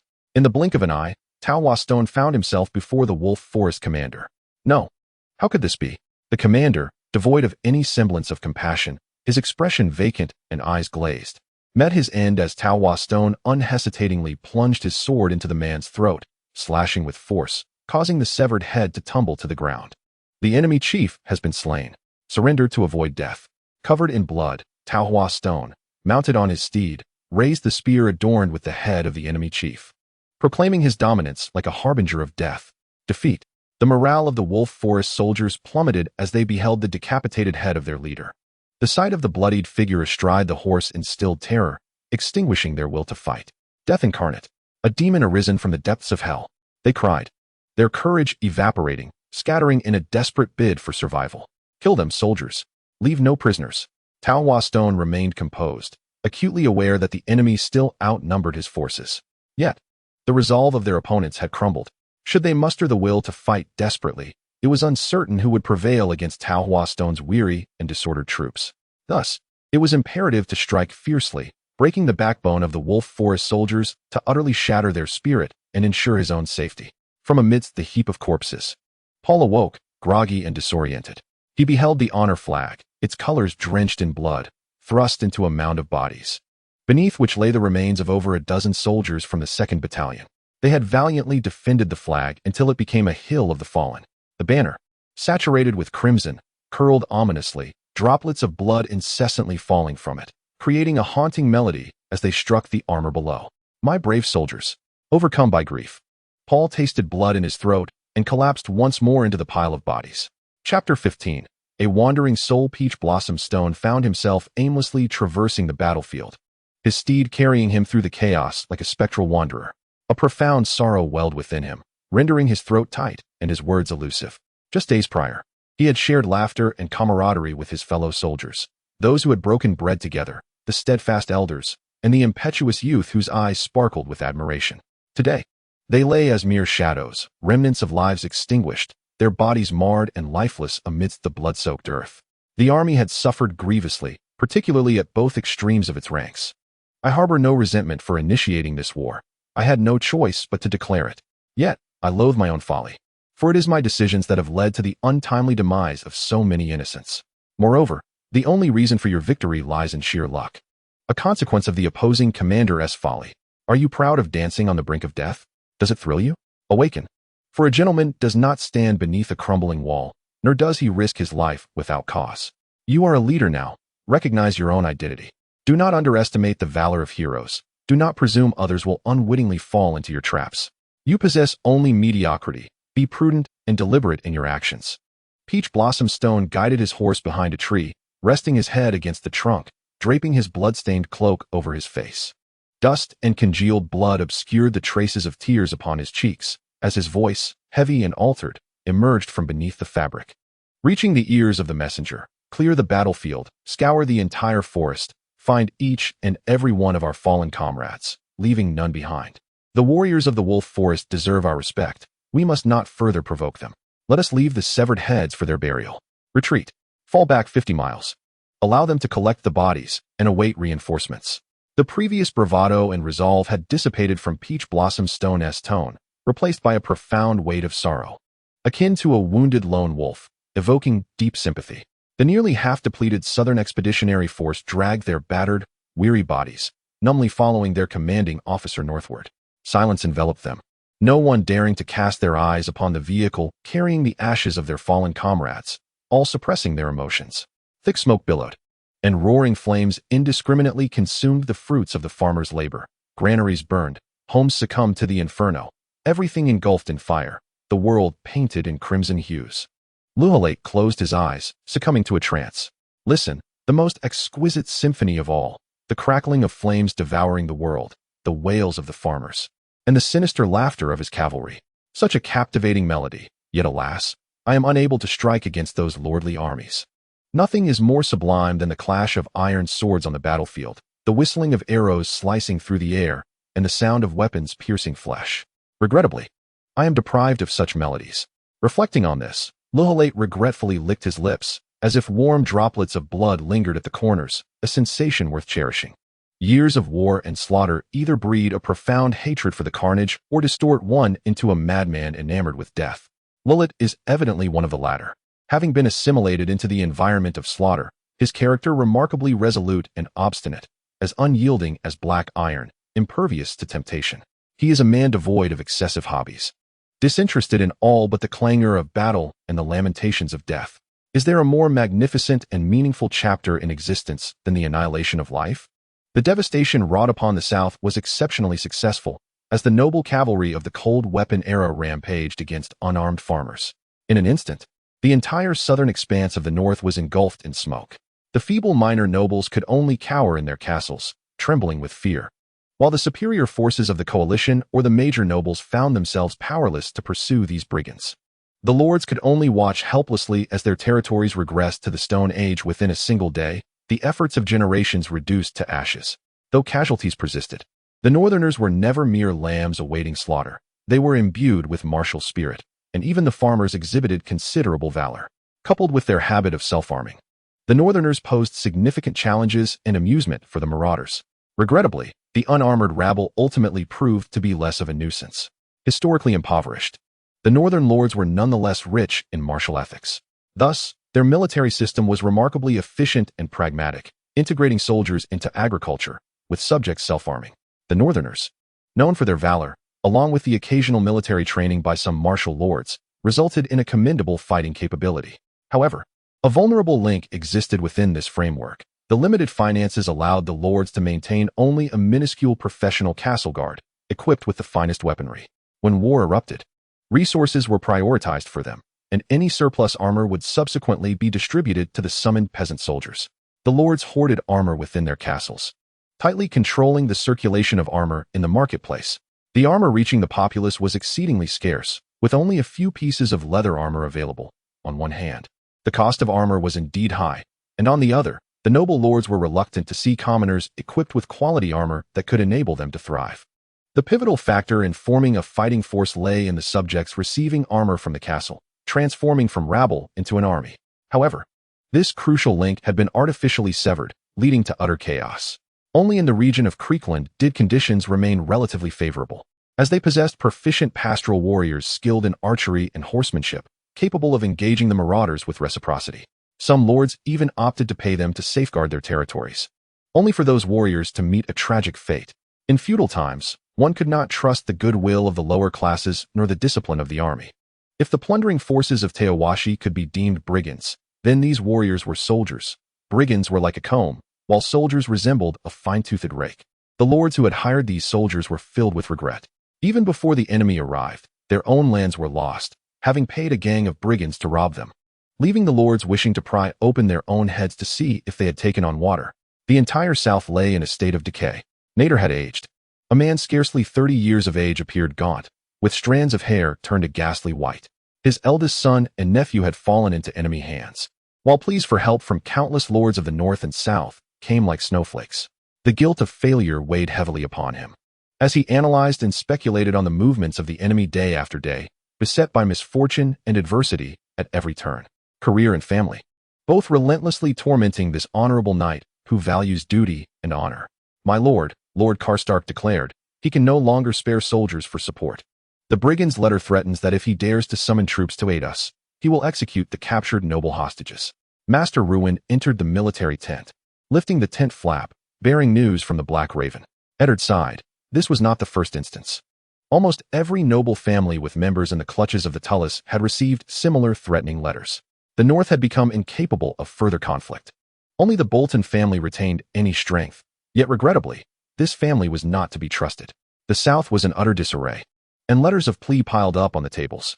For days, the shadows of ravens had not departed from the skies over Winterfell. Ned Stark felt as if he had fallen into the Tullus trap from the very beginning, strategically at a disadvantage. The enemy had calculated that initially, Ned Stark would only summon the North's troops with a sense of crisis, thus draining the North, before plundering the South. Now, the once mighty Lord of the North found himself devoid of soldiers. Defeated and without reinforcements, how could one fight? Although he had heard that the forces from Wintertown had suffered grievous losses in the Wolfwood and were temporarily unable to march south, Ned remained steadfast in his belief that the enemy would not easily relinquish their resolve to advance southward. A decisive confrontation was merely a matter of time. With such thoughts, his already grim countenance darkened further. Ned Stark gazed painfully in the direction of Winterfell, his eyes distant, as if searching for a familiar figure. My lord, perhaps you should return and explain. The lady may forgive you. While a maester is forbidden to marry, he can still understand such anguish. No, you do not comprehend. I owe her far too much. How can I possibly speak to her? What face do I have to show her? Ned had never failed anyone in his life. Yet he felt he had betrayed his wife. Whether it was the institution of marriage itself, or hastily leaving her alone to bear children while he rushed to war shortly after their wedding, or returning home with an illegitimate son, and now, even their eldest son trapped in the enemy's ranks, he felt he owed Catelyn an immeasurable debt. A man who had always regarded honor as his lifeblood, courageous in shouldering responsibilities, now felt helpless as a child, devoid of any courage to bear the burden, exiling himself outside the city, expressing his remorse through letters and intermediaries. The maester opened his mouth slightly, but ultimately refrained from uttering a single word. Within the tent, only the faint sound of breathing could be heard. Outside, the fierce northern wind howled, sweeping through Winterfell and racing towards the south. Untitled chapter Long Live the Homeland. Prosperity for all eternity. Chapter 16. The Enemy at the Gates. A war consists of numerous battles, and each battle is comprised of countless skirmishes. While the main forces have yet to engage in a decisive confrontation, a brutal and bloody struggle has already erupted among the scouts. Report. The enemy's trench has advanced 50 meters. The military tent's fabric was roughly thrust aside, and a scout rushed in, sliding to a knee, carrying the chill of wind and frost. The feathered arrows lodged in his shoulder trembled with his vigorous movements, one side of his armor stained crimson with blood. The army of the Wolf clan arrived a week ago, surprising everyone. Contrary to expectations, the distant travelers did not hastily launch an attack. Instead, they established a fortified camp at the northwest edge of Winterfell, digging deep trenches and erecting strong barriers for defense, while scouts ventured forth to eliminate any watchful eyes. Additionally, the enemy dispatched logging teams to tirelessly fell trees day and night, crafting siege weapons and stockpiling war supplies. Furthermore, the opposing forces transformed into ravenous rodents, tirelessly excavating trenches around Winterfell, tightening their grip as if constricted by a giant serpent. Ned Stark had attempted to send small contingents to harass the enemy, yet they remained indifferent, avoiding close combat and retaliating with arrows and crossbows, resulting in significant losses for his side. Have the ravens been dispatched? Indeed, they have taken flight. I witnessed their departure with my own eyes. Those little creatures soared high, beyond the reach of any marksman, Master Lewin replied. Unsurprisingly, within a week they would reach King's Landing, provided we can hold our ground until then. Ned Stark closed his weary eyes. We have no choice left. The North is losing this war, and it is time for those proud lords to lower their heads. Gather the entire army. We shall engage in battle tomorrow morning. We cannot allow those vermin to dig trenches before our encampment. Dust swirled, weapons clashed, and amidst the soldiers' cheers and wagers, the camp was filled with a jubilant atmosphere. Over 1,000 unassigned warriors formed a large circle, as 200-man teams engaged in mock combat with wooden swords, accompanied by cheers and exaggerated cries of despair. The left team toppled their right-side opponents to the ground, eliciting a chorus of applause. Tao Huashi beamed at the youthful, impassioned soldiers before him. Since setting up camp outside Winterfell, their days had been filled with either felling trees or digging trenches, alongside hosting similar competitions, all while maintaining a steady supply of provisions. The aroma of cooked meats wafted through the winds into the Northern Army's encampment. For Tao Huashi, this was a crucial time to tighten the ranks of his army. Yet, this was also a source of frustration. Long marches in an age of cold weapons posed a significant challenge to maintaining combat readiness. Just as a central empire in a bygone era, which rose to quell northern foes, often saw its infantry wearied by long journeys, modern individuals too would grow gaunt from extended travels. How much more so for those of ancient times? Even the sturdiest men would appear haggard after walking 1,000 miles. By the time they reached the enemy, their fighting strength would already be diminished, a scenario Tao Huashi sought desperately to avert. The Southern Expeditionary Army currently boasts 5,000 regular troops, along with over 2,000 slaves tasked with transporting supplies. The Northern forces, though not even half that number, possess around 1,000 cavalry, a military strength that instilled considerable apprehension in Tao Huashi, who lacked cavalry of his own. This explains the Southern Expedition's extensive trench digging and towering fortifications. The once fertile fields, cultivated by northern farmers for generations, now lay ravaged, the land transformed into a chaotic landscape of trenches and mounds by Tao Huashi's forces. The excavated soil was transported to reinforce the camp walls, where large crossbows were mounted atop earthen platforms at the corners. And another contingent began digging tunnels under the cover of these elevated structures, aiming directly toward Winterfell. A monotonous existence can easily erode one's morale. However, Tao Huashi inspires the soldiers to engage in daily combat, throwing stones for amusement, thus preserving the martial spirit of the army. From afar, the fragrant aroma of roasted meat wafts through the air, suggesting that the enemy's morale is high tonight, with distant sounds of revelry and celebration. Gentlemen, prepare yourselves for battle this evening. War is imminent. By 8 in the morning, the Northern Army, having risen early for breakfast, had already formed a formidable array on the battlefield, awaiting the onset of conflict. In stark contrast, the Wolf clan's forces dawdled until 9 o'clock before finally emerging from their camp, slowly taking position in front of their encampment. One might wonder why they did not charge forth. The imposing crossbows atop the camp walls, along with a multitude of archers, would swiftly quash any imprudent ambitions of their leaders. The entire Northern Army found themselves in a quandary, caught between the urge to advance and the necessity to retreat. Each time a hint of withdrawal surfaced, a messenger from the opposing side would gallop forth, bearing a white flag and delivering Tao Huashi's message. Brother Ed, last night's revelry has led to a late start today. Please be patient, for I shall don my armor and wield my sword to meet you on the battlefield for a decisive clash. In the frigid morning, amidst the icy mist, the Northern Army stood frozen in place for an entire hour, deceived like a flock of quails. Ed failed to recognize that he had fallen into Tao Huashi's insidious scheme of relentless pressure, which had gradually sapped the morale he had so painstakingly built. The atmosphere within the Legion grew thick with anxiety, weariness, and discontented spirits.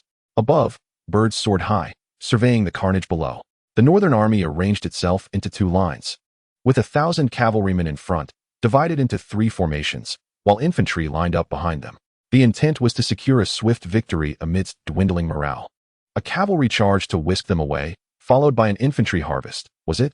Alas, it was evident that the army's spirits were too low to endure a protracted battle. Tao Huashi, mounted atop his steed, surveyed the enemy's formations, fully comprehending their intentions. The wisdom of the ancients from both east and west had long provided answers on how to counter cavalry. The Wolf clan's forces assembled in a deep formation, their main infantry standing in a single line, flanked by spearmen wielding 6-meter-long pikes, forming a formidable wall. Surrounding them were supply wagons connected together to shield the flanks from enemy cavalry assaults, while the central formation consisted of spear and shield soldiers. Their reach a mere 26 meters compared to the pikes on the wings. Behind them, ranged units and reserves stood ready. In front of the main line were 800 heavily armored slave soldiers, wielding large shields, who awkwardly formed 2 long lines, barely matching the length of the central army. What emerged was a rudimentary defense system reminiscent of a Macedonian phalanx, clearly demonstrating both advantages and disadvantages. Rigid and cumbersome, it resembled a spiny turtle, forced to endure passive attacks. With a cry for assault, Ed drew his sword from his waist. Under the gaze of countless eyes, the sunlit blade glimmered as it descended, signaling the commencement of the attack. Kill! The suppressed cries of the northern men erupted like howls of wolves, resonating to the heavens. The cavalry charged forth, the thunder of hooves pounding the earth, stirring clouds of dust as the ground trembled, shaking the very resolve of the Wolf clan soldiers. God bless, God bless. The slave soldiers hidden within the turtle shell formation, their eyes vacant, legs trembling, fervently beseeching divine protection. Once this task is completed, I shall be a free man. Meanwhile, the slaves continue to deceive themselves with fantasies of a glorious post-war existence, suppressing their fears. Release the arrows. The feathers soared and struck among the Northern Army. Chaos ensued, and the arrows fell back into their own turtle shell formation, creating a cacophony of metallic clangs. Run. 50 more steps. The slaves adhered to the previous military orders, discarding their large shields and helmets as they fled, pursued relentlessly by the Death Knights. Thud! A warhorse collided with a slave, trampling him underfoot. How could heavily armored infantry outrun cavalry? The battlefield echoed with the sounds of slaughter, hearing the anguished cries of their comrades behind them. The fortunate slaves sprinted with their last vestiges of strength towards their own formation, only to be intercepted by the northern cavalry as they charged into the shallow trench area. Fire arrows! Tao Huashi's expression was cold, his gaze distant, as if peering into realms beyond. He merely parted his lips to issue the command before slipping back into a trance. Boom! Flames erupted skyward, igniting the tar barrels in the trenches, consuming all life that entered this cursed area. The flames licked at armor and flesh, seeping through the crevices of the armor, showcasing their ferocity. The screams were unending. The battlefield was filled with human torches, a grim spectacle, as if the very demons of fire had descended upon the earth. The morale of both armies plummeted, and observing the fearful expressions of the guards nearby, Tao Huashi surmised that the opposing side felt the same dread. This battle is mine. Beast. Tao Huashi, you are a beast. Open your eyes and behold what you have wrought. In a fit of rage, Eddard lost all semblance of noble composure, charging forth across the fiery expanse to berate Tao Huashi. The fluent tongue of Westeros echoed from the northern edge of the inferno, accompanied by the chill of the northern winds. It is merely a matter of victors and vanquished. Those who aspire to greatness will stop at nothing. You. Eddard furiously turned his horse, commanding, retreat. After this battle, the North harbored no desire for war. No one wished to fight alongside the merciless madman. Despite the fact that they had only lost a little over 100 cavalry, while the Stark family had seen the downfall of merely 300 slaves. Apologies. I cannot continue writing tonight. I've only penned half, my mood is restless, and I feel my writing has faltered recently. Am I not writing well in these chapters? My blood pressure has dropped. I feel dizzy and foggy, with no clarity of thought. The author shall take rest now, and will continue this chapter tomorrow morning. Chapter 17. The pressure intensifies. Where is the Lord? We must see the Lord. The slaves withdrawn from the battlefield gathered in a clearing within the woods, their emotions running high as they protested loudly to the surrounding armored soldiers. Unease hung heavy in the air. The setting sun filtered through the trees, casting a blood-red glow upon the pine needles, against a dark blue sky reminiscent of ink. The Lord has decreed, you spread rumors of disorder among the troops. Your hearts are treacherous, your crimes warrant execution, and today, you are granted death without mercy. Tyrant, killing the donkey after the grind. How dare he, my lord? How can your heart be so cruel? Spare me, for I have served you well and shed blood for your cause. The crowd erupted in a fervor reminiscent of boiling oil, cries for mercy and vehement curses filling the air. The supervising officer paid no heed to the cacophony, his gaze as frigid as ancient ice, calmly issuing the order, execute. Lines of long spears advanced like a wall, sealing off every possible escape, piercing through flesh. Crimson blood mingled with the yellow earth, staining the spear shafts a dark red. The armored butchers moved leisurely across the battlefield, their sharp swords silencing the cries of the wounded with swift precision, leaving a haunting stillness in their wake. Caw! A crow seized a piece of human intestine. Alighting on a branch, its elegant and glossy black feathers now marred by blood, igniting a spark of fury in its sapphire eyes. Let us go? Called a companion to Paul, who lifted his gaze slightly to the bright moon, clenched his fist, and nodded. The forest was devoid of life. Flames erupted from the forest's edge, curling toward the center, illuminating the sky and earth. At 4 a.m, as the horizon barely revealed a hint of dawn, the Lingbei army had already gathered for breakfast, clad in armor and poised with halberds, awaiting orders. Advance. The signal flag was cut down, and the camp gate swung wide open. The three armies surged forth, charging into the distance. Ha! Ha! Ha! They shouted in unified slogans, marching in precise formation. A sea of humanity, a forest of spears, the Lingbei army pressed toward the northern camp. Chariots led the charge, cavalry positioned behind the infantry. Warhorses dragging branches as they galloped, kicking up clouds of dust. The rising sun on the horizon bathed half of the Lingbei army in red, while the other half remained shrouded in darkness, their armor dull and lifeless. Wake up! A sentinel roused his comrade, sounding the horn, sending the northern camp into a flurry. Put on your armor, hurry! You sluggish pigs, the squad leader shouted as he flung open the tent flap, allowing the cold wind to invade the sleeping quarters, cutting through the slumbering bodies. Quickly, war offers no extra time. My lord, the enemy approaches too swiftly, too close to our camp. We cannot defend ourselves. Sir Roderick pointed toward the distant throng of dark figures. He then patted the camp wall, noting its inadequacy, too short and too thin to accommodate many. Leave a portion to guard this wall. The rest shall push to the rear of the camp. We will array ourselves within, Ed commanded, turning swiftly to descend from the camp wall. Stop! At the forefront of the Lingbei army, the heavy infantry, having discarded their halberds in favor of long swords and large shields, halted at the command, swiftly forming a well-organized square formation 50 paces from the camp. The ranged troops suppressed the enemy, and with a wave of the flag, they poured through the designated passageways between the heavy infantry formations, spreading out into skirmish lines. Fire!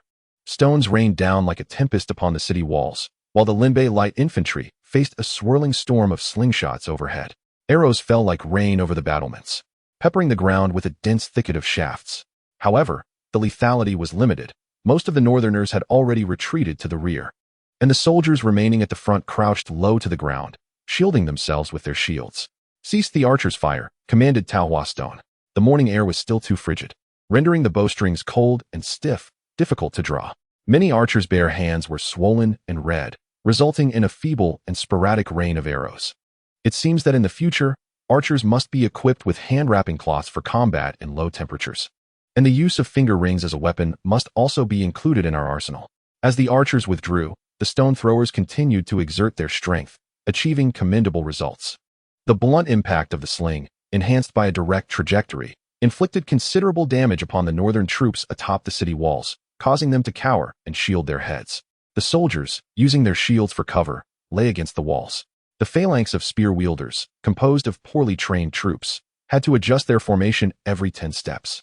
Nevertheless, these fearsome war beasts steadily advanced towards the camp wall with a slow but resolute gait.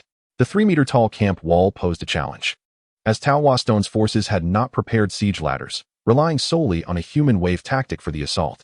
The first wave of soldiers, stepping on their comrades' shields, leapt over the wall with relative ease. In the distance, at the corner of the city, dozens of grappling hooks latched securely onto the walls. With a loud command, the cavalry surged forth, galloping into the distance. Upon reaching the battlements, the vanguard turned, their long swords flashing like lightning, piercing through shields and sending splinters flying. Blood gushed through the gaps of the shields, and the bewildered northern soldiers, hiding behind, found themselves gasping for breath. After a few steps back to gain momentum, they leaped down from the walls.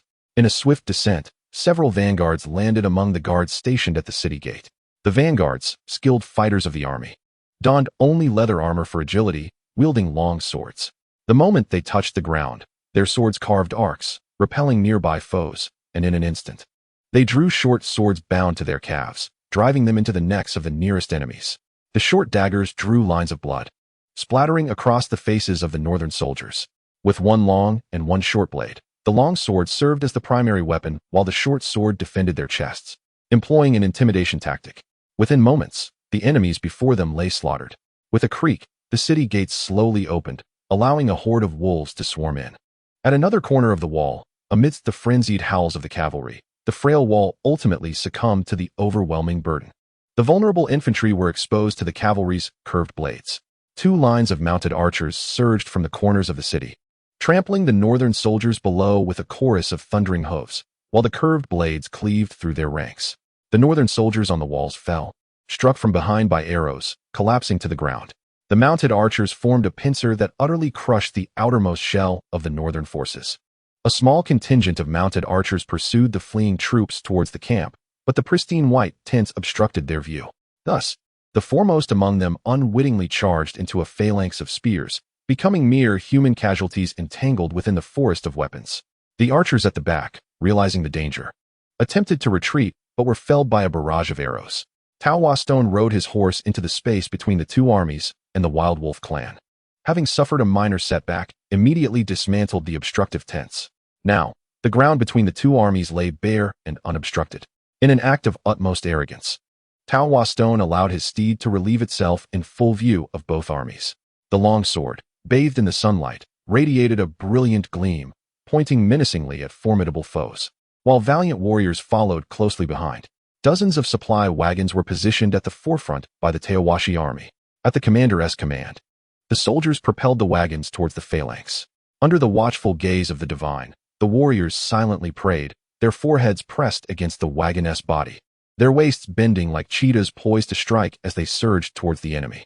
With a resounding crash, spear shafts splintered, bodies flew backward, and the Lingbei army surged through the breach in the spear formation, engaging the enemy in brutal, close-quarter combat.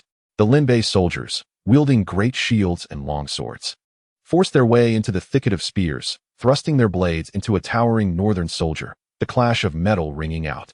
The northern soldier, regaining his senses, retaliated with a swift axe strike that shattered the attacker's skull. Further afield, a northern soldier, like a rabid dog, overwhelmed a Lingbei soldier, repeatedly stabbing at his abdomen until the victim was left bloodied and barely alive. In this intimate melee, the Lingbei forces found themselves at a disadvantage. However, driven by desperation and commendable martial prowess, the northern army relentlessly pummeled the Lingbei soldiers, achieving a staggering casualty ratio of 1-5 in some localized skirmishes. As dawn broke, the light of day began to illuminate the battlefield. The cacophony of combat did not wane with the changing light. Rather, the Lingbei army, fueled by fervor, fought with renewed vigor, many warriors even removing their helmets to let their blood spatter their faces. In the crisp morning air, the heat of battle rose in steamy wisps. And amidst the fog, the Lingbei soldiers roared in fierce combat, seemingly invincible. In contrast, the northern forces, roused from slumber and deprived of breakfast, found themselves fighting for their lives. At this juncture, the exhausted northern troops were rendered nearly powerless. It was unclear which side faltered first. But the northern army's collapse was so abrupt that it left the defeated in disarray. Some soldiers stood resolutely under their colors, ready to die for honor, while others abandoned their arms and fled. Adversity is always the truest test of character. At this moment, amidst the army's rout, there remained a handful of fools clinging to their honor, steadfastly holding their ground, prepared to perish with their banner. They, with flesh and blood, impeded the Lingbei army's pursuit of the fleeing forces. With a fierce cry, Tao Huashi struck down the last defender at the stronghold, allowing the lifeless body to slump upon the battle standard. Now follow me, and let us utterly crush them. Tao Huashi rode forth, accompanied by soldiers who, though battle-weary, remained spirited. Thud, thud, thud. Rows of feathers struck the ground before them as the archers on Winterfell's walls drew their bows, poised to unleash their arrows. Below, the routed army, under the calming presence of Ned Stark, reformed their ranks. With a steely gaze scanning the distance, tinged with reluctance, Tao Huashi raised his hand to signal his men to halt. Then, with a swift motion, he sent a rider bearing a white flag towards the northern army's formation. My lord, the Duke of the North, wishes to speak with you. Huh? What does he wish to discuss? What is there to talk about? If he seeks our surrender, I can only say that is a fool's dream. The people of the North shall never bow. Sir Roderick replied loudly. Faced with the scornful demeanor of the Northmen, who had sent but a single messenger, Eddard would not deign to respond personally. Oh, Northmen, how does my lord dare hope that you, a band of individuals as unyielding as iron and hearts as cold as ice, would kneel before him? The messenger retorted, my lord merely wishes for you to relinquish the lands outside Winterfell, that we may engage in a proper battle atop the 10-foot wall, rather than squabbling over this trivial piece of ground. And what if I refuse? The messenger chuckled. That is not for you to decide. The northern forces parted to reveal 3 diminutive, scruffy figures, with swords poised at their necks. Should you refuse, my lord will select one at random to be executed. Every 10 minutes, another shall meet the same fate. All left to the whims of fortune. The messenger glanced back at the peach blossom stone, noting its signal, before adding, you have but 2 minutes remaining. Make your choice swiftly. Very well. We concede. No? Before you withdraw, remember to burn down the market town as well. It is too unsightly. The messenger continued, ever courteous despite the dagger he twisted. Enough? Sir Roderick seethed, gritting his teeth with palpable fury. Behold, this is your father. A truly honorable knight, steadfast in his principles, indifferent to your plight. Even the threat of your lives will not sway him. He is indeed a fine father. The voice of the peach blossom stone chimed in, reminiscent of the serpent that tempted humanity's forebears in Eden. Now, you must return to the camp and prepare, the peach blossom stone commanded, disregarding the protests of the 3 little ones, its gaze fleetingly scanning one of them. Taking a deep breath, the peach blossom stone allowed the exhalation to linger in the air, dispersing and blurring the world before it. Much like the unified 7 kingdoms inevitably veering towards division, the true challenge was upon them. Chapter 18, responses from all sides. Setting aside the scent, King's Landing remains a magnificent metropolis. From a high vantage point, one can behold the houses on the hills, arranged in a neat and orderly manner, while the city's scattered castles and soaring towers lend a sense of depth to the landscape. Standing atop the Prime Minister's tower, what might one see? A significant portion of King's Landing would unfold before the eyes, with bustling markets and a ceaseless flow of people on the streets, the city's vibrancy merely a facade. Those who occupy this tower, capable and visionary prime ministers, would never limit their gaze to this city alone. Their sights extend further, towards the future of the 7 kingdoms. At this moment, Jon Arryn embodies such foresight, allowing the cold winds from above to buffet him. His expression somber as his gaze traverses the city and rests upon the fluttering banners beyond. My lord, are you troubled by the king's expedition? The captain of the guard inquired with concern. Indeed, His Majesty is ultimately too hasty. Merely 3 days ago, the Raven arrived, and preparations for war were swiftly underway. Today, he insists on marching forth, despite our prior efforts to ready ourselves. Jon Arryn let out a soft sigh. His cerulean eyes appeared as profound as a tranquil lake. Have you ever savored tea? Or perhaps heard of chrysanthemum tea? Before the captain of the guard could respond, the esteemed prime minister continued, human beings are akin to this tea. In youth, they float upon the surface, transparent and devoid of depth, revealing themselves clearly. However, after enduring the caprices of life, weathering storms and trials, like tea leaves steeped repeatedly until they are saturated, they inevitably sink to the bottom of the cup. Thus, no matter how tumultuous the surface may become, it fails to affect their essence. At present, that individual is sufficiently youthful, yet age is never the most reliable gauge of one's character. Whether he is but a fleeting surface leaf or a matured one remains to be seen. As for our sovereign, Jon Arryn shook his head with a wry smile. He is a valiant warrior. Prepare for the possibility of unfavorable outcomes in battle. Kevin Lannister gently pushed open the door to Lord Tywin's study, slipping into the shadows of the corner, patiently awaiting his brother to conclude the report from his vassal. The imposing figure seated in the study, clad in a crimson velvet coat, was none other than the renowned Lord Tywin Lannister. Tywin resembled a formidable lion, exuding an aura of authority. Kevin was well aware of his brother's oppressive presence. Such a man commanded attention without uttering a word, simply by sitting in silence, compelling the room to fall into solemnity. He was not only a lion, but also a shrewd politician. He conveyed his dominance without the need for speech, expressing his stance through the subtlest of gestures. The elder lion adeptly wielded the power of human perception, understanding the psychological impact of vivid colors. Gold and red were the emblematic hues of House Lannister, and Tywin embodied these colors thoroughly. His dense golden beard resembled the mane of a lion, while his pale green eyes sparkled with flecks of gold, and even his bald head shone brilliantly under the sun's rays. In stark contrast to Ned Stark, who graciously invited his subordinates to dine together while discussing affairs, Tywin maintained a firmer grip over his vassals, displaying greater coldness. They could only stand and report. Once the vassal concluded his account, he lowered his posture slightly, revealing a hint of stoop, and retreated silently. With deep green eyes, he cast a glance toward the shadows, where Kevin inclined his head slightly in a gesture of respect. The king had departed northward, leaving the prime minister and the gold-cloaked guards to oversee King's Landing. How many men has his majesty taken with him? How far do they march each day? His majesty has taken 500 men, marching 70 miles a day. Tywin rapped his fingers against the table before speaking. The king is doomed. Marching 70 miles per day will inevitably exhaust his forces. His emotions are influencing the march, pushing his army too hard. Then Jaime. Kevin replied, a hint of concern in his voice, knowing that Jaime was among that contingent. Should they falter, his fate would be dire. That accursed king's orders. If he were to meet with misfortune, the lion would undoubtedly roar with fury. Without waiting for Kai Feng to finish his words, Tywin abruptly interrupted. If the king were to suffer defeat and the royal dignity were diminished, would we not have an opportunity? No, we would not. That ravenous eagle is not one to be trifled with. Should the king fall, what do you suppose he would do? That cunning fellow would surely use the king's command as a pretext to push us, the less compliant ones, onto the battlefield. The Riverlands, the Westerlands. The remnants of the dragon party would undoubtedly be thrust into the fray, for that man possesses a formidable political acumen, and he likely anticipates using this to eliminate us. The old lion exhibited a hint of irritation. Moreover, our previous actions were indeed excessive. The mountain, I did not foresee his audacity.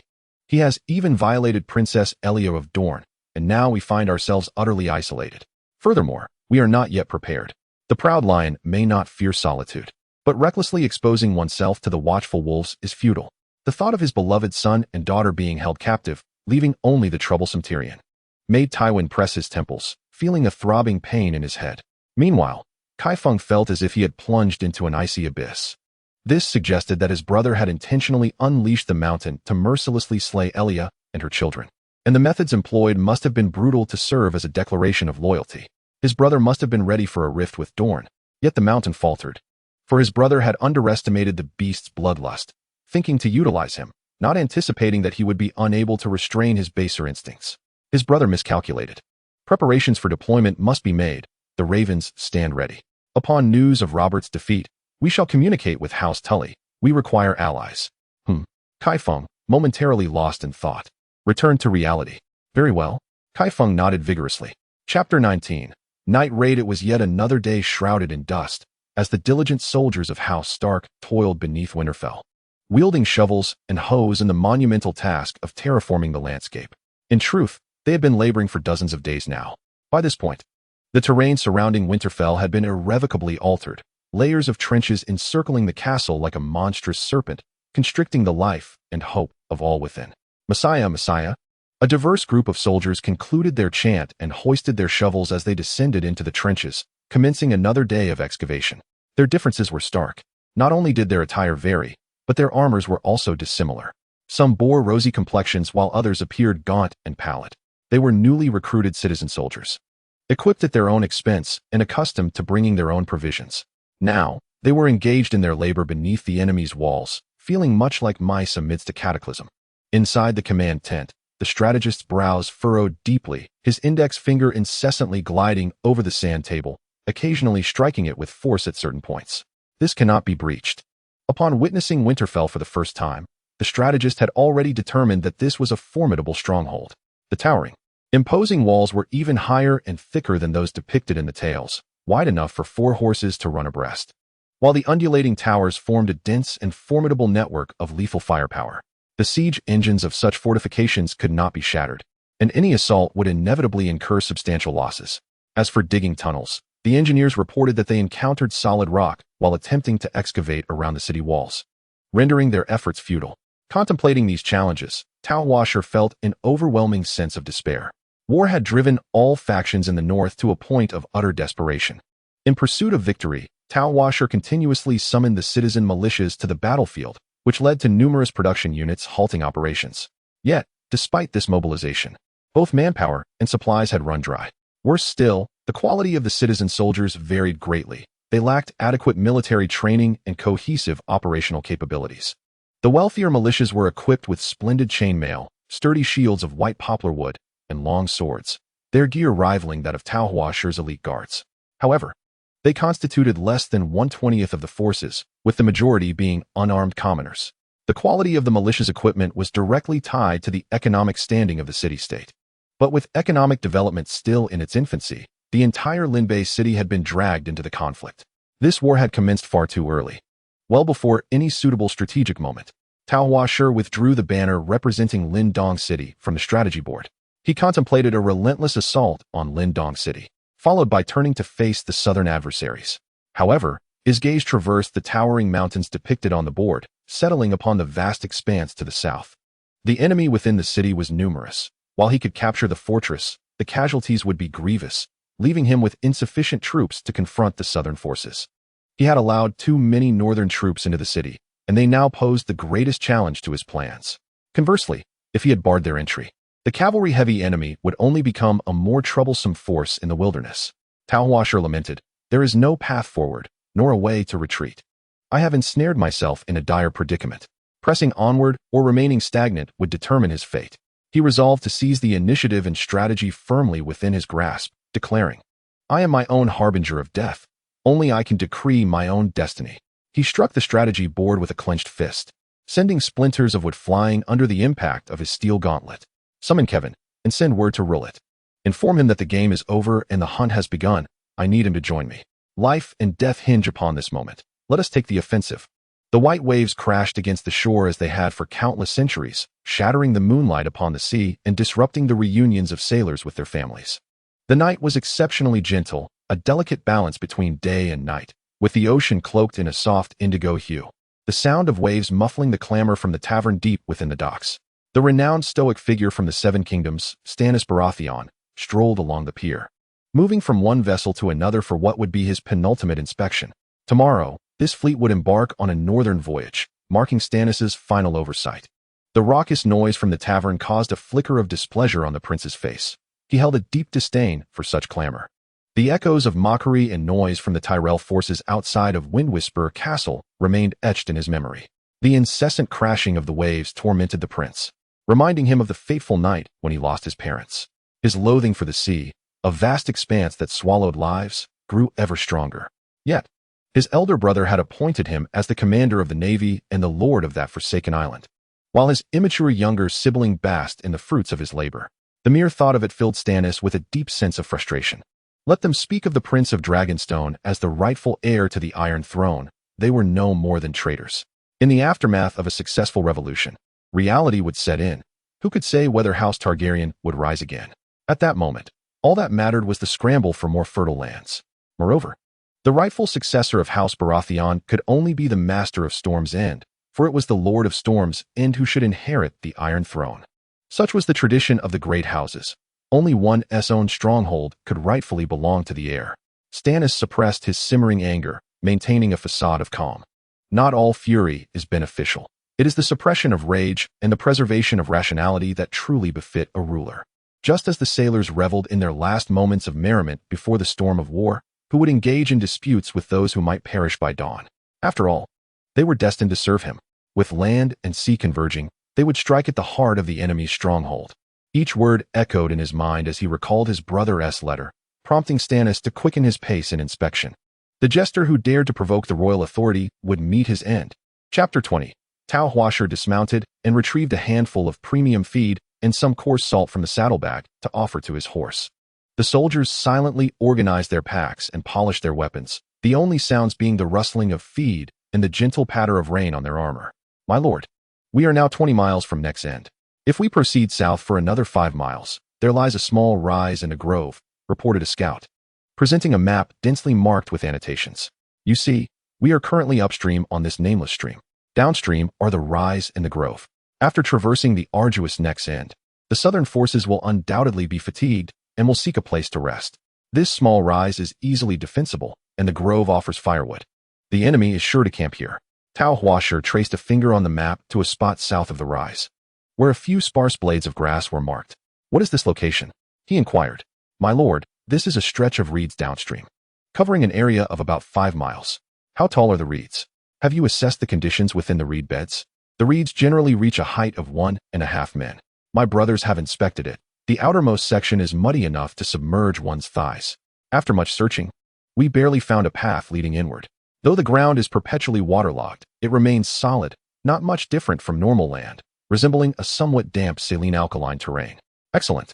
Excellent. Heaven assists me. If the enemy is entrenched on the high ground, they will undoubtedly send scouts upstream along the river to survey the woods, and they will not overlook my presence. Hence, we shall proceed to the reeds downstream and catch them off guard. Ruhalet, I entrust the light cavalry to you. Retreat further north. The precise distance is at your discretion. The initial phase will be initiated by you to draw all their attention. Be cautious not to leave any trace before they settle down for rest, so as to prevent them from raising their guard. The rest shall follow me. Let us set forth. Under a starlit sky, with dark clouds looming overhead, the warriors of Lingbei City advanced along the winding river. Silence reigned, save for the sound of horses and the heavy breathing of the crowd. The most pronounced noise was the occasional splash as a foot slipped into the water. The entire army moved without conversation, at a steady pace, without torches, gliding like phantoms across this untamed wilderness. The soldiers were exceptionally seasoned, well-versed in marching through such a night. In fact, since that fateful night of departure from Winterfell, they had been hiding during the day and marching at night to evade the gaze of the Northmen. As for the city, it was entrusted to a handful of conscripted comrades, who, with the aid of fortifications, were likely keeping the townsfolk in check. In the deep of night, the northern army penetrated the heart of the reeds, and the cooks began to prepare meals, simultaneously providing the soldiers with a remedy for night blindness. A dish made from pine needle juice. Tao Huashi gazed reluctantly at the bowl of pine needle soup before him, grimacing as he swallowed it down. How bitter it was. Devoid of sugar, that same old taste. The strong bitterness caused Tao Huashi to drift into reverie, attempting to dilute the flavor in his mouth with thoughts. Dalong, it's time for your medicine. This thought brought an unspoken smile of understanding to Tao Huashi's lips. How long had it been since he felt this ease? The more he pondered, the more his spirits lifted. Medicine must be consumed. After all, it is a remedy proven by a great army. There is no need to entertain other fanciful solutions for night blindness. One must simply read more and tread the paths forged by predecessors, in shorthand. Seeking guidance from the great. What is that?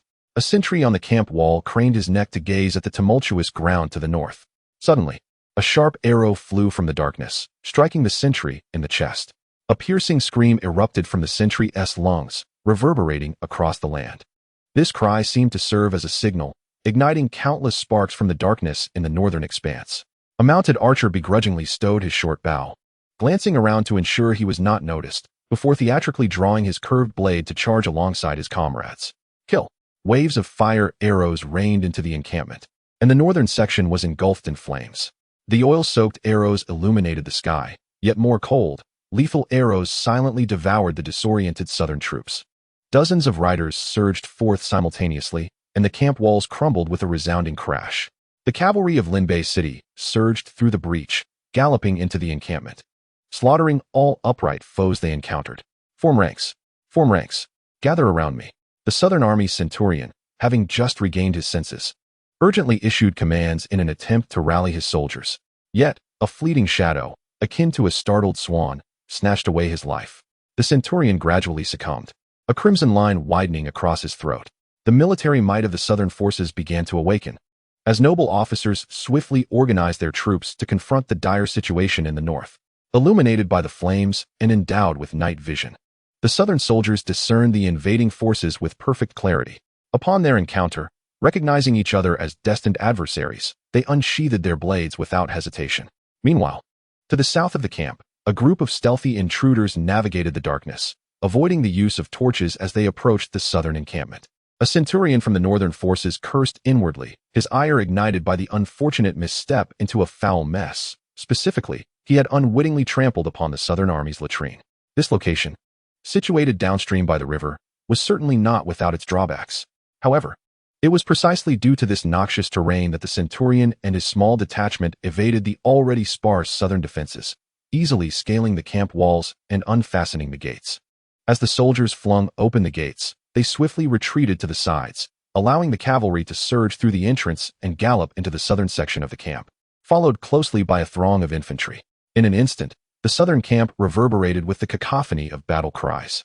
"Your Majesty, we are being flanked," James exclaimed, shaking the blood from his golden locks and wiping the crimson streaks from his face, ready to confront a new foe. His helmet had long since been dislodged in the previous skirmish. "Silence, you mongrel. My eyes are keen," Robert bellowed back, delivering a crushing blow that shattered the skull of an enemy attempting to advance. From his mount, the furious Tao Huashi witnessed a burly man effortlessly obliterating the head of one of his subordinates. "Beast, meet your demise," the enraged Tao Huashi shouted, charging at the hulking adversary with his lance. With a thunderous boom, Tao Huashi was hurled from his steed, his unfortunate foe collapsing in a pool of blood, his shattered ribs rendering him helplessly awaiting his fate. Shaking his head vigorously to dispel the stars dancing before his eyes, Tao Huashi drew his sword and charged once more at the formidable man. He raised his blade high above his head, akin to an eagle swooping down upon its prey, while the giant swung his warhammer with the force of a blacksmith's hammer, ready to meet him. In an instant, the sharp sword sliced through the giant's torso, creating a long, gaping wound from which blood gushed forth like a spring. With a resounding crash, Tao Huashi, too, was struck by the warhammer, sent sprawling onto the battlefield. A spray of blood escaped his lips as two ribs fractured and his insides were damaged. Darkness threatened to envelop his vision, but on the battlefield, Tao Huashi summoned every ounce of will to remain conscious. "Uncle!" Kevin cried out in despair, rushing to stand before Tao Huashi, brandishing his sword to fend off the wounded yet frenzied giant. "Uncle, mount up," Kevin urged, assisting Tao Huashi onto his horse.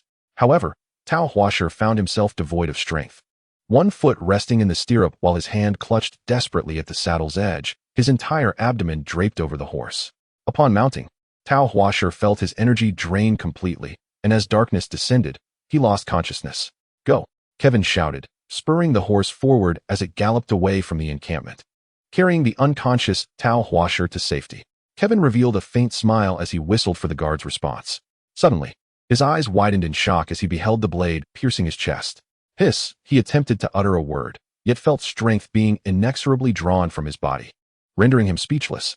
The golden-haired knight withdrew the blade from Kevin's heart, and he fell helplessly to the ground, breathless.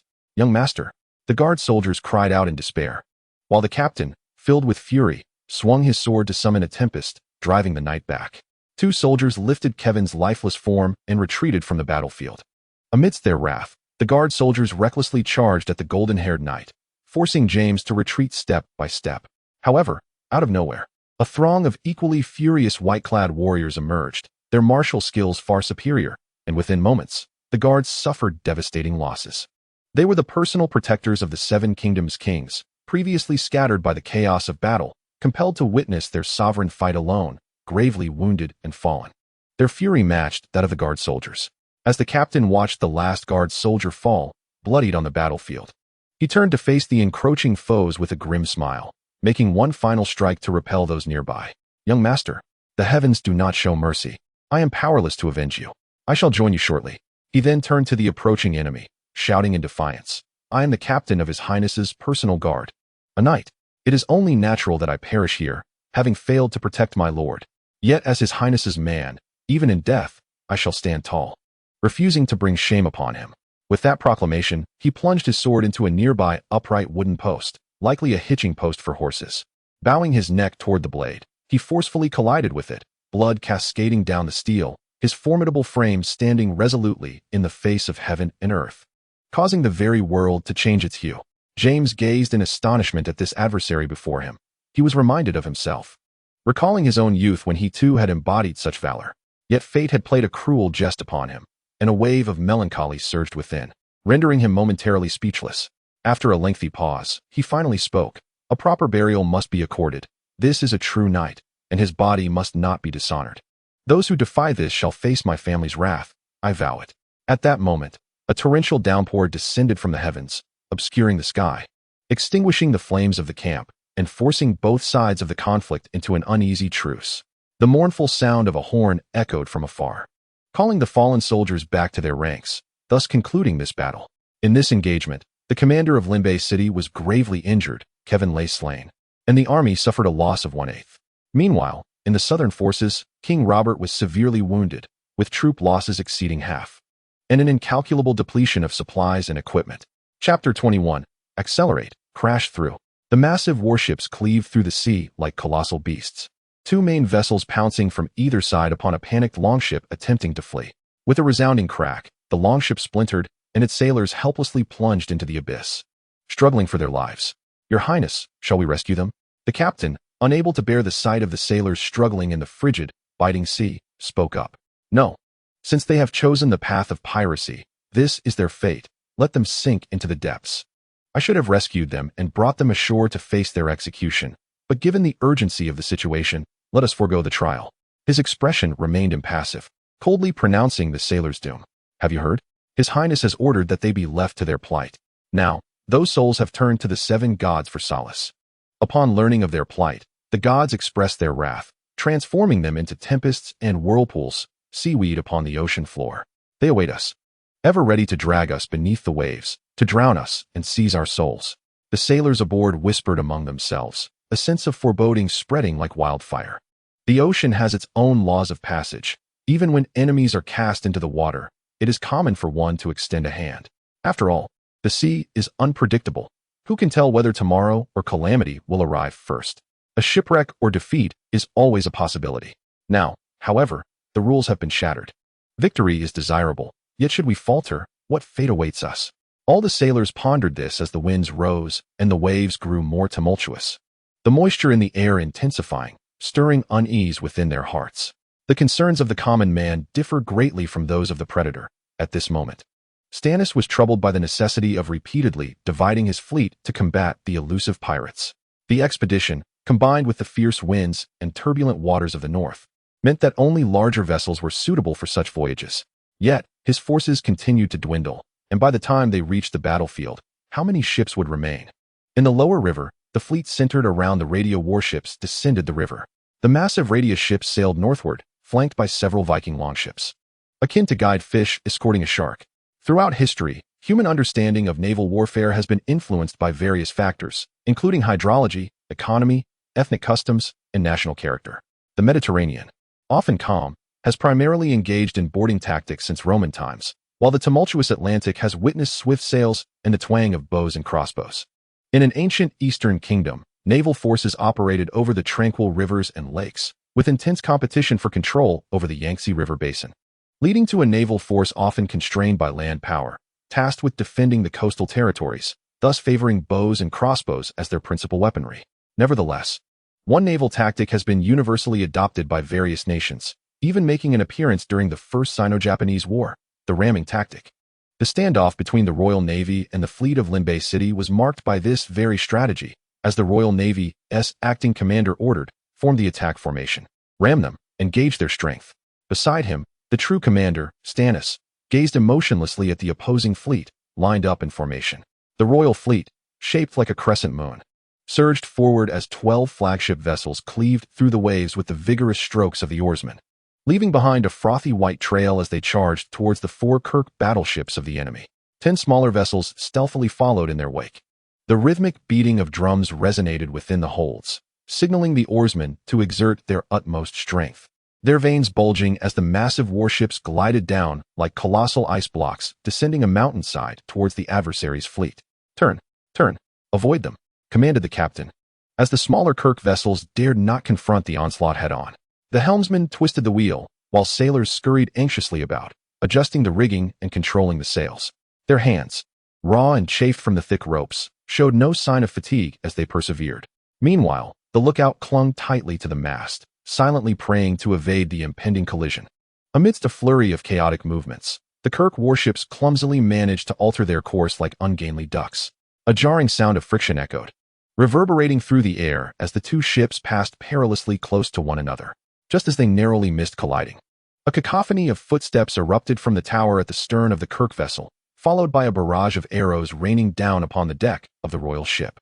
Instantly, cries of despair filled the air, and the terrifying sight of massive crossbow bolts striking the deck claimed several unfortunate sailors, who were flung into the sea, leaving behind deep, visible gashes on the surface. After a fierce exchange, the acting commander of the royal fleet wore a grave expression. The inexperience of the Kirk sailors was laid bare, revealing their vessel's clumsy shortcomings. Yet the formidable long-range firepower at the stern was also apparent. He ordered the ships to focus on ramming the enemy's flanks while evading their rear artillery. For any long-range engagements, position the ships bow to bow, concentrating fire on the enemy's vulnerable underbelly. The royal commander issued his calm directives. In the distance, the royal flagship barreled into a lightweight fleet composed of over 30 Viking longships. As if unopposed, the vessels scattered like shrimp before a great fish, sending the crew into fits of laughter. However, in a mere moment, the Viking longships executed graceful arcs, turning to ram the flagship. A series of thuds resounded as 4 or 5 Viking vessels simultaneously attacked, causing the royal sailors to stumble and fall. Yet, upon rising, they discovered the Viking ships had failed to even mar the paint of the sturdy warship, instead being flung away in the process. Nonetheless, the speed of the first-rate ships could not match that of the Viking longships, which, despite their inability to breach defenses, circled the flagship like wolves surrounding a bull, evoking a scene reminiscent of hounds pursuing their prey. Meanwhile, the conflict between the Kirk vessels and the flagship had reached a stalemate, as the flagship continuously adjusted its bow to target the enemy's vulnerable underbelly, while the clumsy Kirk ship spun in place to respond. In stark contrast to the stalemate among the flagships, the battle between the smaller vessels and the Viking longships unfolded in a different manner, one marked by carnage and bloodshed. 10 smaller ships were besieged by twice their number in Viking longships, the clash proving exceptionally fierce and brutally sanguine.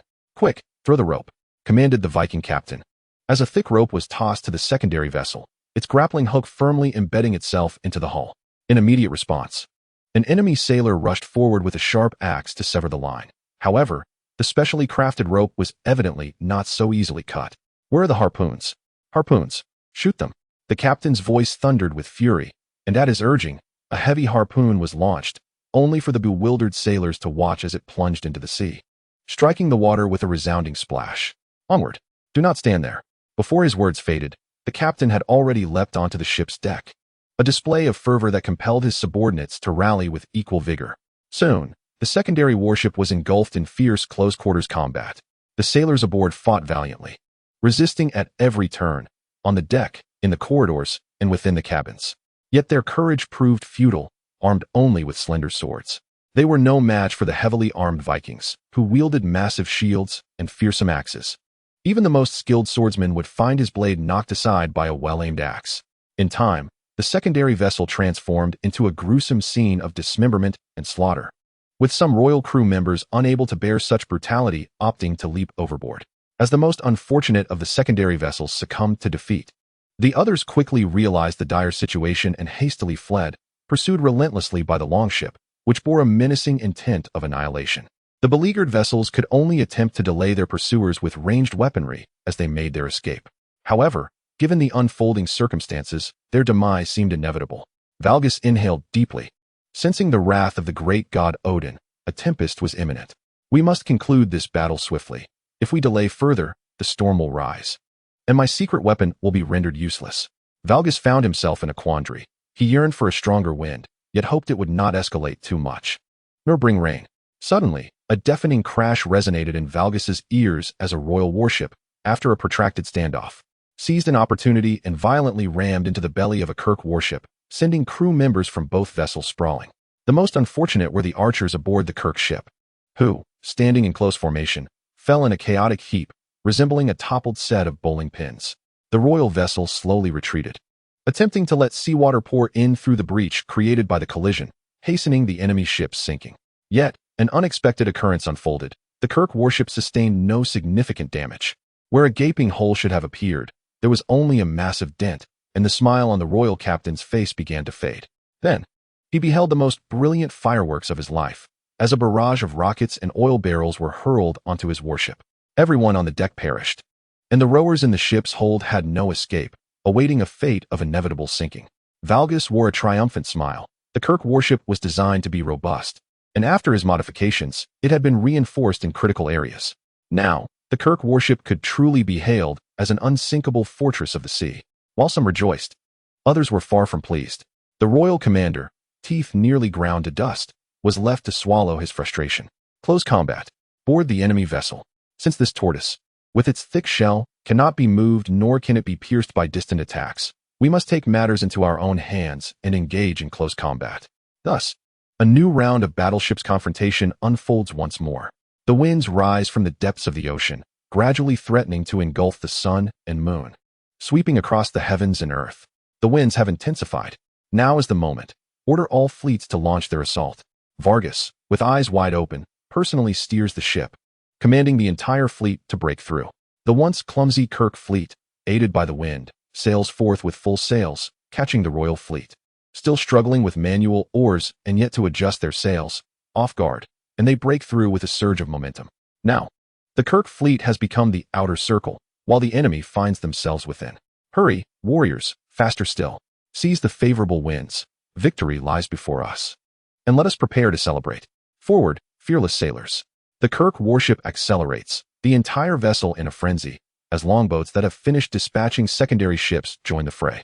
The Kirk vessels, propelled solely by the wind and constrained by their design, typically sail slowly, but now, aided by the gusts, they glide swiftly across the sea.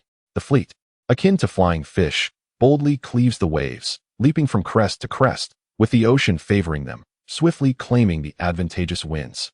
Now unleash those weapons, Vargas commands. And once the winds are theirs, the entire fleet immediately pivots towards the enemy, charging forth as if to collide with them. This reckless maneuver instills fear in the hearts of the adversaries. They understand that at this moment, the collision with the waves and wind would be tantamount to dragging their own ships to destruction, prompting them to flee at the first instance. However, they did not anticipate that the enemy would cast off small boats from their flagship, each laden with branches soaked in oil, beneath which lay canisters of flammable oil poised to ignite. These small vessels, ablaze, chase after them propelled by the winds. Vargas furrows his brow.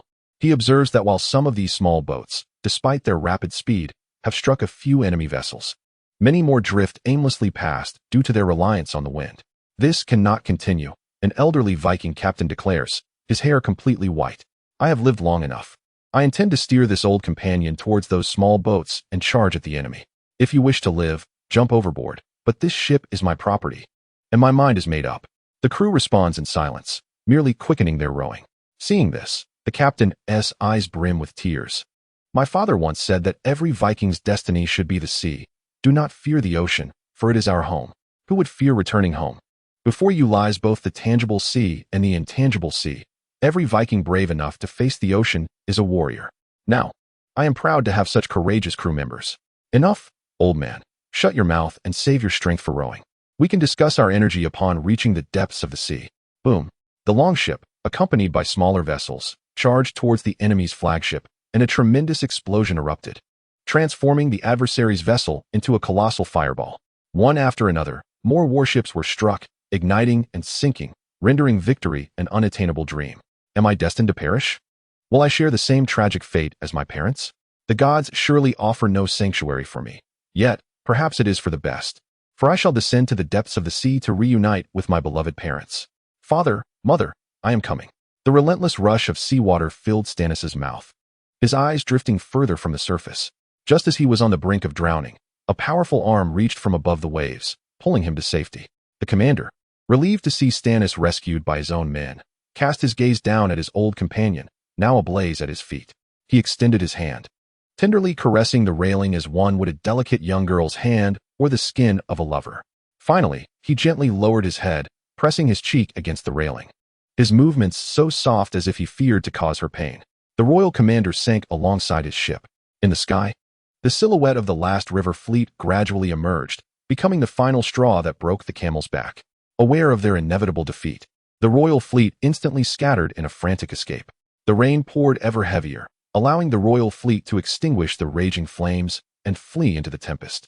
Confronted with towering waves, the longship faced imminent capsizing, compelling Vargas to order a halt to the pursuit.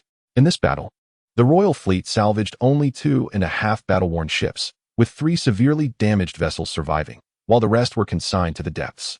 Only Vargas understood the sheer luck of this encounter. Those fire ships had originally been intended for a retreat cover.